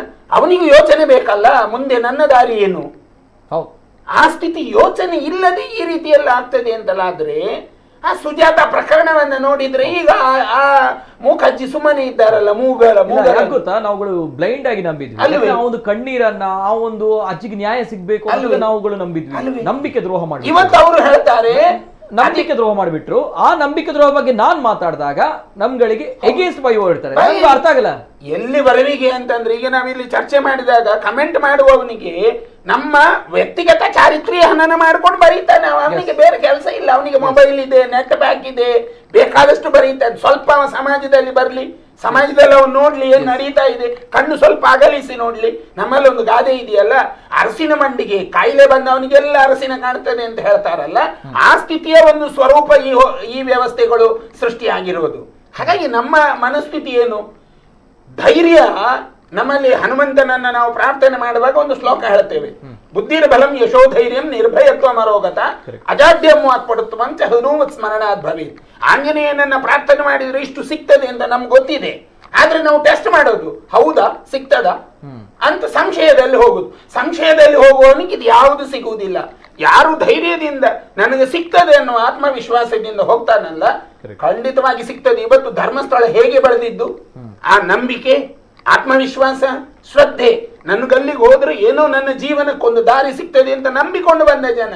ಯಾಕೆ ನೀವು ಒಂದು ಗಮನಿಸಿ, ನಾವು ಎಷ್ಟೋ ಸಲ ಬೆಂಗಳೂರು ಸಂಚಾರದಲ್ಲಿರುವಾಗ ನಾವು ಅವರನ್ನು ನೋಡಿಕೊಂಡು ಮಾತಾಡಿಕೊಂಡು ಕಾಲಿನ ಮೆಟ್ಟು ಬಿಟ್ಟು ಬೆಂಗಳೂರಿನಿಂದ ಧರ್ಮಸ್ಥಳಕ್ಕೆ ನಡೆಯುತ್ತಾರೆ. ಏನು ಸಾಮಾನ್ಯನ 15,000 20,000 ಮಂದಿ, ಅವರಿಗೆಲ್ಲ ಹುಚ್ಚ. ಪ್ರಾಯದವರು, ಸಣ್ಣ ಮಕ್ಕಳು, ಕಂಕಳಲ್ಲಿ ಇಟ್ಟುಕೊಂಡು ಅಮ್ಮ ಅಜ್ಜಿ ಎಲ್ಲ ಮಕ್ಕಳನ್ನು ಹೊತ್ಕೊಂಡು ಬರೋರು ಇಲ್ಲಿ ಬಂದು ಮುಡಿಯನ್ನ ಮಂಜುನಾಥನಿಗೆ ಸಮರ್ಪಣೆ ಮಾಡಿ ಅಲ್ಲಿ ಆ ದೇವರ ರಾಜಾಂಗಣದಲ್ಲೆಲ್ಲ ಮಲಗುವರು. ನೋಡಿ, ಇಂತಹ ಸ್ಥಿತಿಯ ಒಂದು ಕ್ಷೇತ್ರದ ಬಗ್ಗೆ ಒಂದು ಅಪನಾಲಿಸು ಅಥವಾ ಒಂದು ಅಪಚಾರ ಮಾಡುವುದು ಅಂದ್ರೆ ಇದು ಸ್ವಲ್ಪದು ಭಯವಿಲ್ವಲ್ಲ ಮನುಷ್ಯನಿಗೆ? ನಮ್ಮ ಸ್ವಾರ್ಥಕ್ಕಾಗಿ, ನಮ್ಮ ಸೆಲ್ಫಿಶ್ ಲೈಫಿಗಾಗಿ ಒಬ್ಬನನ್ನ ಬಲಿ ಕೊಡುವುದು, ಮತ್ತೊಬ್ಬನ ಸಮಾಧಿಯ ಮೇಲೆ ನಾವೊಂದು ಗೋರಿ ಕಟ್ಟುವುದು ಅಂತ ಹೇಳಿದ್ರೆ ಅರ್ಥವಿಲ್ಲದ ವಿಷಯ. ಜನಸಾಮಾನ್ಯರು ಇದನ್ನು ತಿಳ್ಕೊಳ್ಬೇಕು. ಇಲ್ಲಿವರೆಗೆ ನಡೆದಿರುವಂತಹ ಘಟನೆಗಳಿಂದ 17 ಗುಂಡಿ ತೋಡಿದ್ರು. 17 ಗುಂಡಿಯಲ್ಲಿ ಏನು ಸಿಗದಿದ್ದಾಗ 18ನೇ ಗುಂಡಿಗೆ ಇವರನ್ನೇ ಹಾಕಬೇಕು. ಅದು ಮಂಜುನಾಥನ ನಿರ್ಣಯ, ಅದು ಅಣ್ಣಪ್ಪನ ನಿರ್ಣಯ. ಜನತೆ ಅದನ್ನು ಅರ್ಥ ಮಾಡಿಕೊಳ್ಬೇಕು. ಒಂದು ಸೀಮಾ ರೇಖೆ ಇದೆ. ಈಗ ದಯಾನಂದ ಕತ್ತಲ್ ಸಾರ್ ಅವರು ದೈವ ನರ್ತಕರು, ಅವ್ರಿಗೊಂದು ಸೀಮಾ ರೇಖೆ ಇದೆ, ನಮಗೂ ನಮ್ಮದಾದ ಒಂದು ಸೀಮಾ ರೇಖೆ ಇದೆ. ಈ ಸೀಮಾ ರೇಖೆಯನ್ನು ನಾವು ದಾಟಬಾರದು. ಯಾವಾಗಲೂ ದಾಟಿದ್ರೆ ಮುಗಿದೋಯ್ತು ಅಂತ ಅರ್ಥ. ಈಗ ಎಲ್ಲದಕ್ಕೂ ಗಡಿ ಇಲ್ವಾ? ನಮ್ಮ ಜಿಲ್ಲೆಗೊಂದು ಗಡಿ ಇದೆ, ಕಾಸರಗೋಡಿಗೆ ಅದರದ್ದಾದ ಗಡಿ ಇದೆ, ಉಡುಪಿಗೆ ಹೋದ್ರೆ ಮೇಲೆ ಹೋದ್ರೆ ಹಾಗೆಲ್ಲ ಒಂದು ಗಡಿ ಇದೆ. ದೈವಗಳಲ್ಲೂ ಕೂಡ ನಮ್ಮ ದೈವ ಮತ್ತೆ ದೇವರಿಗೆ ಒಂದು ಗಡಿ ಅಂತ ಇದೆ. ನಮ್ಮಲ್ಲಿ ದೈವಗಳು ಕೇಳೋದುಂಟು, ದೇವರಿಗೆ ಮುಡಿಪು ಕಟ್ಟಿದ್ರ ಅಥವಾ ಕಾಣಿಕೆ ಇಟ್ರ. ಈಗ ನಮ್ಮಲ್ಲಿ ಒಂದು ಮನೆಯಲ್ಲಿ ಒಂದು ಕೋಲಾಗುವುದಾದ್ರೆ ಆ ಗ್ರಾಮ ದೇವರಿಗೆ ಒಂದು ಕಾಯಿ ಬೊಂಡ ಕಟ್ಟುವ ಸಂಪ್ರದಾಯ ಉಂಟು, ಗ್ರಾಮ ದೈವಕ್ಕೊಂದು ಕಾಯಿ ಬೊಂಡ ಇಡುವ ಸಂಪ್ರದಾಯ ಉಂಟು. ಇದೆಲ್ಲ ಗಡಿಗೆ ಸಂಬಂಧಪಟ್ಟ ವಿಷಯ. ಅಂದ್ರೆ ಅಲ್ಲಿಂದ ಅನುಗ್ರಹಗಳು ಪ್ರಾಪ್ತವಾಗಿ ಇಲ್ಲಿ ಆ ಕಾರ್ಯ ಸಾಂಗ ನಡೀತದೆ ಅಂತ. ಹಾಗಾಗಿ 10 ತಲೆಮಾರುಗಳಿಗಿಂತ ಹಿಂದೆ ಈ ಧರ್ಮಸ್ಥಳವನ್ನ ಜನ ನಂಬಿಕೊಂಡು ಬಂದದ್ದು. ಕೋಟಿ ಭಕ್ತರು ಬಂದು ಆ ಮಣ್ಣಿನಲ್ಲಿ ಕಾಲು ಮುಟ್ಟಿ ನಮಸ್ಕಾರಿಸಿ ಆ ಭಗವಂತನನ್ನ ಪ್ರಾರ್ಥನೆ ಮಾಡಿದ್ರ ಫಲ ಇಲ್ವಾ? ನೀವು ಹೇಳ್ತಾ ಏನ್ ಬಂದದ್ದು? ಇವರು ಅಣ್ಣಪ್ಪ ಇಲ್ಲ, ಮಂಜುನಾಥ ಇಲ್ಲ ಅಂತ ಹೇಳ್ಕೊಂಡು ಬಂದ್ರಲ್ಲ. ಹಾಗಿದ್ರೆ ಇಷ್ಟು ವರ್ಷ ನಡ್ಕೊಂಡು ಬಂದ ಇತಿಹಾಸ ಸಾಮಾಜಿಕ ಪರಿಕಲ್ಪನೆಗೆ ಕಾರಣ ಆಗಿದಲ್ಲ, ಸಾಮಾಜಿಕ ಪರಿವರ್ತನೆ ಕಾರಣ ಆಗಿದೆ.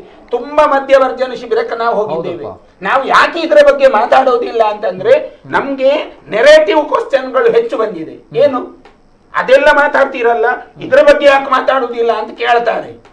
ಈಗ ಪ್ರಶ್ನೆ ಇದ್ದದ್ದು, ನಮ್ಗೆ ಇರುವ ಪ್ರಶ್ನೆ ಏನು ಅಂತಂದ್ರೆ, ಒಂದು ವಿಷಯವನ್ನ ಇಟ್ಟುಕೊಂಡು ಎಲ್ಲಿಯವರೆಗೆ ಬಂತು ನೋಡಿ, ಒಂದು ವಿಷಯ, ಮಗುವಿಗೆ ನ್ಯಾಯ ಸಿಗಬೇಕು. ನೀವೇನು ಮಾತಾಡಿ, ಈ ಧರ್ಮಸ್ಥಳ ವಿಷಯವಾಗಿ ಏನು ಮಾತಾಡಿ, ಕನ್ಕ್ಲೂಷನ್ಗೆ ಬರಬೇಕಾದ್ರೆ ಆ ಮಗುವಿಗೆ ನ್ಯಾಯ ಸಿಗಬೇಕು ಅಂತಲೇ ಬರುವುದು ವಿಷಯ. ಶುರುವಾಗುವುದೇ ಅಲ್ಲಿಂದ.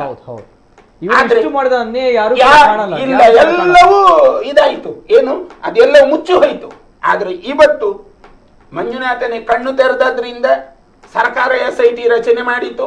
SIT ರಚನೆಯನ್ನು ಎಲ್ಲರೂ ಸ್ವಾಗತಿಸಿದ್ರು, ನಾವಾದಿಯಾಗಿ ಎಲ್ಲರೂ, ಯಾರು ಅದರ ಬಗ್ಗೆ ವಿರೋಧ ಮಾಡಲಿಲ್ಲ, ಯಾರು ಮಾಡಿಲ್ಲ. ತನಿಖೆ ಪಾರದರ್ಶಕವಾಗಿ ನಡೆಯಲಿ ಅಂತಲೇ ಎಲ್ಲರೂ ಬಯಸೋದು. ಹಾಗಿದ್ರೆ ನೀವು ನೋಡಿ, ಆ ಮಗುವಿನ ಪ್ರಕರಣ COD ತನಿಖೆ ಐತಲ್ಲ, CBI ತನಿಖೆ ಐತಲ್ಲ, ಈಗ ಯಾರೋ ಒಬ್ಬರು ಮುಸ್ಕುದಾರಿ ವುಮೆನ್ ಬಂದಿದ್ದಾರೆ, ಮಾಸ್ಕ್ ಮೆನ್ ಕಳೆದು ಹೋಯ್ತು, ಕವಚ ಕಳೆದು ಹೋಯ್ತು, ಈಗ ಮಾಸ್ಕ್ ವುಮೆನ್ ಬಂದಿದ್ದಾರೆ. ಇವರು 13 ವರ್ಷದಿಂದ ಏನ್ ಮಾಡ್ತಾ ಇದ್ರು, ಯಾವ ಕಾಡಲ್ಲಿದ್ರು? ಈಗ ಅನನ್ಯ ಪ್ರಕರಣ ಬಂತಲ್ಲ, ಅವರೆಲ್ಲ ಹೇಳಿದ್ರಲ್ಲ, ನಾನು CBI ಅಲ್ಲಿ ಸ್ಟೆನೋ ಆಗಿದ್ದೆ, ಅದಾಗಿದ್ದೆ, ಇದಾಗಿದ್ದೆ. CBI ಅಲ್ಲಿ ಸ್ಟೆನೋ ಆದವರಿಗೆ ಒಂದು ದೂರು ಕೊಡಬೇಕು ಅಂತ ಗೊತ್ತಿಲ್ವಾ? ಎಲ್ಲಿಯಾದ್ರೂ ದೂರು ದಾಖಲು ಮಾಡಬಹುದಲ್ಲ. ಭಾರತ ದೇಶದಲ್ಲಿ ನಾನೊಬ್ಬ ಭಾರತದ ಪ್ರಜೆ ಅಂತ ಅಂದಾಗ, ನಮ್ಮ ಮಂಗಳೂರಿನಲ್ಲಿ ನಮಗೆ ಸಮಸ್ಯೆ ಆಗಿದೆ, ಇಲ್ಲಿ ಆರಕ್ಷಕಾಧಿಕಾರಿಗಳು ಅಥವಾ ಯಾವುದೋ ಸ್ಥಿತಿಯಲ್ಲಿ ನಮ್ಮ ದೂರನ್ನು ತಗೊಳ್ಳಿಲ್ಲ, ಮೇಲೆ ಹೋಗ್ಬಹುದಲ್ವ, ಎಲ್ಲಿ ಹೋಗಿ ಆದ್ರೂ ದೂರು ದಾಖಲು ಮಾಡಬಹುದಲ್ಲ. ದೂರು ದಾಖಲು ಮಾಡದಿದ್ರೆ ನೀವೊಂದು ಗಮನಿಸಿ, ಈ ಬುರುಡೆ ಪ್ರಕರಣ ನ್ಯಾಯಾಧೀಶರ ಬಳಿಗೂ ಹೋಯ್ತು. ನ್ಯಾಯಾಧೀಶರ ಬಳಿಗೂ ಹೋದಾಗ ಅವರ ನ್ಯಾಯವಾದಿ ಕೇಳ್ತಾರೆ, ಏನು ನಾನು ಇರಬೇಕು, ಇವರೇನ್ ಮಾತಾಡ್ತಾರೆ ನನಗೂ ತಿಳುವಳಿಕೆಗೆ ಬರಬೇಕು ಅಂತ ಹೇಳಿ ಒಬ್ಬರು ನ್ಯಾಯವಾದಿ, ಅವರ ಜೊತೆಗೆ ಬಂದ ಇಬ್ಬರು ನ್ಯಾಯವಾದಿಯಲ್ಲಿ ಒಬ್ಬರು ಉಯಿಲು ಕಳಿಸ್ತಾರೆ ನ್ಯಾಯಾಧೀಶರಿಗೆ. ನ್ಯಾಯಾಧೀಶರು ಸಾರಾಸಗಟಾಗಿ ತಿರಸ್ಕರಿಸ್ತಾರೆ. ದೂರುದಾರ ಮತ್ತೆ ನ್ಯಾಯಾಧೀಶರು ಇಬ್ಬರ ಮಧ್ಯೆ ಮಾತ್ರ ಅದಾಗಿರೋದು. ಹಾಗಿದ್ರೆ ಒಬ್ಬ ಈ ರೀತಿಯ ಆರೋಪಗಳನ್ನ ಮಾಡಿ ಎಲ್ಲ ಬುರುಡಾಗಿ ಮಾಡಿ ಒಂದು ಕ್ಷೇತ್ರದ ಬಗ್ಗೆ ಇಷ್ಟು ಅಪಚಾರ ಮಾಡಿದಾಗಲೂ ನಾವೆಲ್ಲ ಸುಮ್ಮನೆ ಇದ್ದೇವೆ ಅಂತಂದ್ರೆ ನಾವು ಯಾವ ಋಣದಲ್ಲಿದ್ದೇವೆ? ನಮ್ಮ ಬದುಕು ಈ ಭೂಮಿಯಲ್ಲೇ ಇದೆ ತಾನೇ, ನಾವು ಈ ಭೂಮಿಯಲ್ಲೇ ಬದುಕ್ತಾ ಇದ್ದೇವಲ್ಲ. ನಮ್ಮ ಬದುಕನ್ನು ನಾವು ಯಾವುದಕ್ಕೆ ಸಾರ್ಥಕತೆ ಮಾಡ್ತೇವೆ ನೋಡೋಣ, ಯಾರಾದ್ರೂ ಹೇಳಿ ನಮ್ಮ ಎದುರು. ನೀವು ಬದುಕುವುದಾದ್ರೂ ಯಾಕೆ? ನಮ್ಮ ಹಿರಿಯವರು ಹೇಳಿದ್ದೇನು, ಸತ್ಯ, ನ್ಯಾಯ, ಧರ್ಮ, ಇದಕ್ಕಾಗಿ ಬದುಕು ಮಗ ಅಂತ ಹೇಳಿದ್ದು. ಇವತ್ತು ಅಂತಹ ಸತ್ಯಕ್ಕೆ ಹೊಡೆತ ಬಿದ್ದಿದೆ, ಅಂತಹ ಧರ್ಮಕ್ಕೆ ಹೊಡೆತ ಬಿದ್ದಾಗ, ಅಂತಹ ನಂಬಿಕೆಗೆ ಹೊಡೆತ ಬಿದ್ದಾಗಲೂ ನಾನು ಸುಮ್ಮನೆ ಕುಳಿತುಕೊಂಡು ಆಗಿರ್ಬಹುದು, ಹೋಗಿರ್ಬಹುದು, ಆದರೆ ಹೋದರೆ ಅಂತ ಕಾಯುವುದಕ್ಕಿಂತ ನಮ್ಮನ್ನು ನಾವು ಸಮರ್ಪಣೆ ಮಾಡಿಕೊಳ್ಳೋಣ. ನಮ್ಮನ್ನು ನಾವು ಸತ್ಯಕ್ಕಾಗಿ, ನ್ಯಾಯಕ್ಕಾಗಿ, ಧರ್ಮಕ್ಕಾಗಿ ಸಮರ್ಪಣೆ ಮಾಡಿಕೊಳ್ಳೋಣ.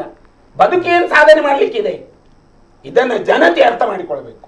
ಓಕೆ ಓಕೆ, ಎಸ್ ಸರ್, ಬರ್ತೇನೆ. ಇನ್ನು ಮುಂದಕ್ಕೆ ಕರೆಗಳಿವೆ, ನಾನು ಕರೆಗಳನ್ನು ತೆಗೆದುಕೊಡ್ತೀನಿ. ಹಲೋ ಸರ್, ನಮಸ್ತೆ. ನಮಸ್ತೆ. ನಮಸ್ತೆ ಸರ್, ತಮ್ಮ ಹೆಸರುಲಿಂದ ಸರ್? ದಿನೇಶ್ ಬಂಟ್ವಾಳ ಅಂತ ಸರ್. ನಮಸ್ತೆ, ಧ್ವನಿ ಕೇಳ್ತಾ ಇದೆಯಾ ಸರ್? ಕೇಳ್ತದೆ ಸರ್. ನಮಸ್ತೆ, ಧ್ವನಿ ಕೇಳ್ತಾ ಇದೆಯಾ? ಕೇಳ್ತದೆ ಸರ್. ಸರ್ ನಮಸ್ತೆ, ಧ್ವನಿ ಕೇಳ್ತಾ ಇದೆಯಾ ಸರ್? ನಮಸ್ತೆ ಸ್ವಾಮೀಜಿ. ಸರ್, ನಿಮ್ಮ ಧ್ವನಿ ಕರೆಕ್ಟ್ ಆಗಿ ಕೇಳ್ತಾ ಇಲ್ಲ, ಈಗ ಕೇಳ್ತಾ ಇದೆಯಾ? ಕೇಳ್ತದೆ. ಎಸ್ ಸರ್, ಎಸ್ ಸರ್, ನಮಸ್ತೆ ಸರ್. ತಮ್ಮ ಹೆಸರು ಸರ್, ಎಲ್ಲಿಂದ ಸರ್? ದಿನೇಶ್ ಬಂಟ್ವಾಳ. ದಿನೇಶ್ ಬಂಟ್ವಾಳ, ನಮಸ್ತೆ ಸರ್. ಎಸ್ ಸರ್, ನಮ್ಮ ಧರ್ಮ ನಮ್ಮ ಅಸ್ತಿತ್ವದ ಬಗ್ಗೆ ನಾವು ಚರ್ಚೆನ ಮಾಡ್ತಾ ಇದ್ವಿ. ಈ ಚರ್ಚೆನ ಮಾಡುವಂತಹ ಪರಿಸ್ಥಿತಿ ಬಂದದೇ ದುರಂತ. ಏನ್ ಹೇಳ್ತೀರಾ sir? First action sir. Yes sir. ನೋಡಿ, ಈಗ ನಿರಂತರವಾಗಿ ಹಿಂದೂಗಳ ಶ್ರದ್ಧಾ ಕೇಂದ್ರದ ಮೇಲೆ ದಾಳಿ ಆಗ್ತಾ ಇದೆ. ಅದು ಧರ್ಮಸ್ಥಳ ಒಂದು ದೇವಸ್ಥಾನ ಅಲ್ಲ. ಎಸ್. ನೋಡಿ, ಶರೀರ ಸಿಗ್ನಾಪುರದಿಂದ ಹಿಡಿದು ನಮ್ದು ಈಗ ಉಡುಪಿ ಮಠಕ್ಕೆ ಮೊನ್ನೆ ಬಂದಿದ್ದಾರೆ. ಆ ವಿಷಯ, ಜಾಗದ ವಿಷಯದಲ್ಲಿ ಅದರ ತಕರಾರು ಬಂತು. ಈ ಎಲ್ಲಾ ವಿಷಯದಲ್ಲಿ ಹಿಂದೂಗಳು ನಾವು ಎಚ್ಚೆತ್ಕೊಳ್ಬೇಕು. ಗ್ರಾಮದಲ್ಲಿ ನಮ್ಮ ಧರ್ಮ ಜಾಗೃತಿ ಆಗಬೇಕು. ಇಲ್ಲದೆ ಹೋದಲ್ಲಿ ನಮ್ಮ ದೇವಸ್ಥಾನ ಕಂಟಕ. ಈ ಎಡಪಂಥೀಯರಿಂದ ಮತ್ತು ಹಿಂದುತ್ವದ ಮುಖವಾಡ ಹಾಕಿಕೊಂಡು ನಿರಂತರವಾಗಿ ಹಿಂದೂಗಳ ಶ್ರದ್ಧಾ ಕೇಂದ್ರದ ಮೇಲೆ ದಾಳಿ ಮಾಡ್ತಾ ಇದ್ದಾರೆ ಇವರು. ಇದರ ಬಗ್ಗೆ ಎಣ್ಣೆಯ ತನಿಖೆ ಆಗ್ಲೇಬೇಕು. ಆ ಅಮಾಯಕ ಹುಡುಗಿಯ ಒಂದು ಸಾವನ್ನು ಇಟ್ಕೊಂಡು ಇವರು ಇಷ್ಟು ದೇವಸ್ಥಾನದ ಮೇಲೆ ದಾಳಿ ಮಾಡ್ತಾ ಇದ್ದಾರಲ್ಲ, ಒಂದು ಸೋಷಿಯಲ್ ಮೀಡಿಯಾದಲ್ಲಿ ಹಾಕ್ಲಿಕ್ಕಿಲ್ಲ. ನಿಮ್ಗೆ ಪೇಮೆಂಟ್ ಬಂದಿದ, ಅದು ಬಂದಿದ, ಇದು ಬಂದಿದ ಅಂತ ಎಂತ ಹೇಳ್ಬೇಕಂತ ಅರ್ಥ ಆಗಲಿ ಇವರಿಗೆ. 100ಕ್ಕೆ 100. ಹೌದು. ಗ್ರಾಮದಲ್ಲಿ ನಮ್ದು ಇದಾಗಬೇಕು, ಧರ್ಮ ಜಾಗೃತಿ ಸಭೆ ಆಗಬೇಕು. ಹಿಂದೂ ಸಮಾಜ ಇನ್ನಷ್ಟು ಎಚ್ಚೆತ್ಕೊಳ್ಬೇಕು ಅಲ್ವಾ? ನಿಜ ನಿಜ. ಹೌದು. ಈಗ ನೀವು ಮಾತಾಡಿದ್ರು ಕೂಡ ನಿಮ್ಗೂ ಕೂಡ ಪೇಮೆಂಟ್ ಆಗಿದೆ ಅಂತ ಹೇಳ್ತಾರಲ್ವಾ? 100% ಹೇಳ್ತಾರೆ.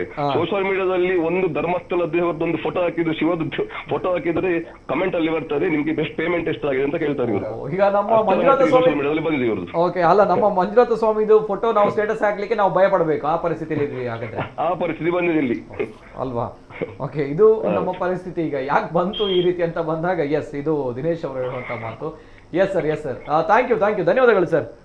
ಎಸ್ ಈಗ ದಿನೇಶ್ ಹೇಳಿದ್ರಲ್ಲ, ಈಗ ನಾವು ನಮ್ಮ ಕುಡ್ಲದಲ್ಲಿ ಈ ಬಗ್ಗೆ ಚರ್ಚೆ ಪ್ರಾರಂಭಿಸಿದ್ದೇವೆ. ಹೌದು, ನೀವು ಕಮೆಂಟ್ ಬಾಕ್ಸ್ ಅನ್ನು ನೋಡಿದ್ರೆ ಅಲ್ಲಿ ಒಂದು ಕಮೆಂಟ್ ಮೊದಲಿಗೆ ಇರ್ತದೆ, ಇವರಿಗೆ ಪೆಟ್ಟಿಗೆ ಬಂದಾಗಿದೆ. ಒಂದಲ್ಲ ಸರ್, ಕೆಲವು ಕಮೆಂಟ್ ಇವರಿಗೆ ಪೆಟ್ಟಿಗೆ ಬಂದಾಗಿದೆ. ಎಲ್ಲಿವರೆಗೆ ಅಂದ್ರೆ ನೀವು ಈ ಸತ್ಯದ ವಿಷಯದಲ್ಲಿ ನೀವು ಮಾತಾಡಿದಾಗ ನಿಮ್ಮನ್ನ ಬಾಯಿ ಮುಚ್ಚಿಸುವುದೇ ಇವರ ಕೆಲಸ. ನೀವು ಸತ್ಯ ಮಾತಾಡಬಾರ್ದು, ನೀವು ಸುಳ್ಳಿನ ಸಂಕೋಲೆಯ ಒಳಗೆ ನೀವು ಸುಳ್ಳನ್ನ ಬಿತ್ತುತ್ತಾ ಹೋಗಬೇಕು. ಅಂದ್ರೆ ಕಡಲೆ, ಹೆಸರು, ಹುರುಳಿ ಇದೆಲ್ಲ ಮೊಳಕೆ ಹೊಡೆಯಬೇಕು, ಎಳ್ಳು ಕೂಡ ಮೊಳಕೆ ಹೊಡೆಯಬೇಕು.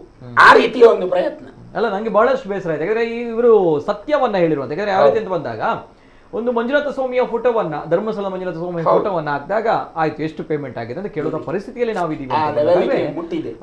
ಹಿಂದೆ ಮುಂದೆ ನೋಡುವಂತ ಪರಿಸ್ಥಿತಿ. ಇವನ್ ನಾನು ಕೂಡ ಮೊನ್ನೆ ಯೋಚನೆ ಮಾಡ್ತಾ ಇದ್ದೆ, ನನ್ನ ಮೊಬೈಲ್ ಅಲ್ಲೂ ಕೂಡ ನಾನು ದೇವರುಗಳ ಫೋಟೋವನ್ನ ಹಾಕಿ ಸ್ಟೇಟಸ್ ಗಳಲ್ಲಿ, ನನ್ನ ನಂಬಿಕೆ. ಸೊ ಹಾಗಿದ್ದಾಗ ನಾನು ಕೂಡ ಫೋಟೋ ನೋಡಿದೆ, ಧರ್ಮಸ್ಥಳ ಮಂಜುನಾಥ ಸ್ವಾಮಿಯ ಫೋಟೋವನ್ನ ನೋಡಿದಾಗ ಅದೇ ಮನಸ್ಸಿಗೆ ಬಂತು. ಕೇಳುವವರಿದ್ದಾರೆ, ಯಾಕಂದ್ರೆ ನಾವು ಈ ಪರಿಸ್ಥಿತಿಗೆ ಬಂದು ತಲುಪಿದೀವಲ್ವಾ, ಇದು ದುರಂತ ಅಂತೇಳಿ. ಕತಲ್ ಸರ್ ಅವ್ರಿಗೆ ಸರ್ ಏನ್ ಹೇಳ್ತೀರಾ ಸರ್? ಎಸ್ ಸರ್, ನಾನು ಹೇಳುವಂಥದ್ದು, ಈಗ